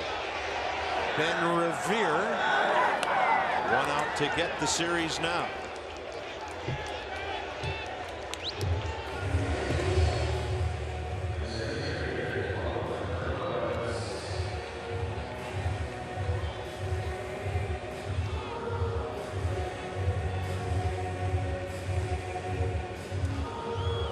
Juan Lagares, 0 for 4 career against Papelbon.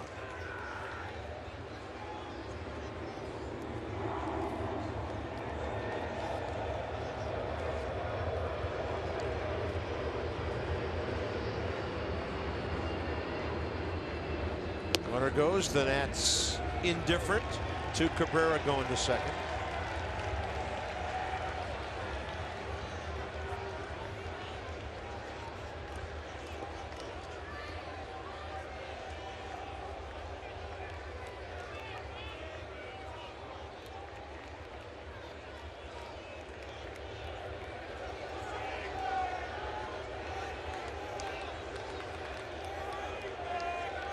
And the 1-0 pitch right in there with the fastball.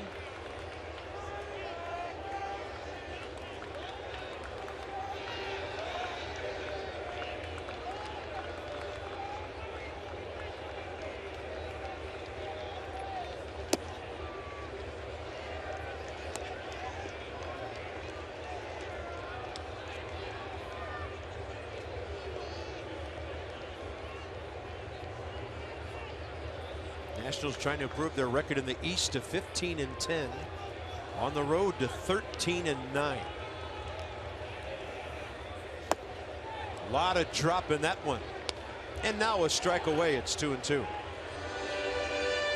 The off speed been very sharp here from Jonathan Papelbon. Split's been nice. Slider's been nice.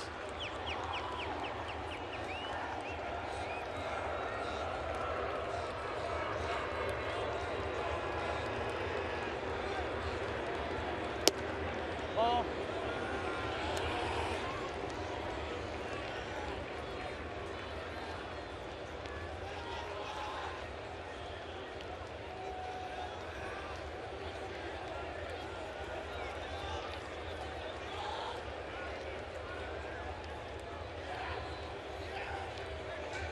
Three-two. Fastball up, and fittingly, the night ends with a strikeout. There were a lot of them tonight. 14 by the Nats staff. So in 3 hours and 12 minutes, the Nationals take care of business. We talked about the walk disparity in the series. Washington did not make one error in this 3-game set, and they leave New York with 2 out of 3. A 9-1 win tonight. Everybody chipping in on offense, and Steven Strasburg is 7-0. Tomorrow night, it's in Miami. Tanner Roark, Justin Nicolino. This has been a presentation of Masson. Johnny and Ray straight ahead from New York. See you later.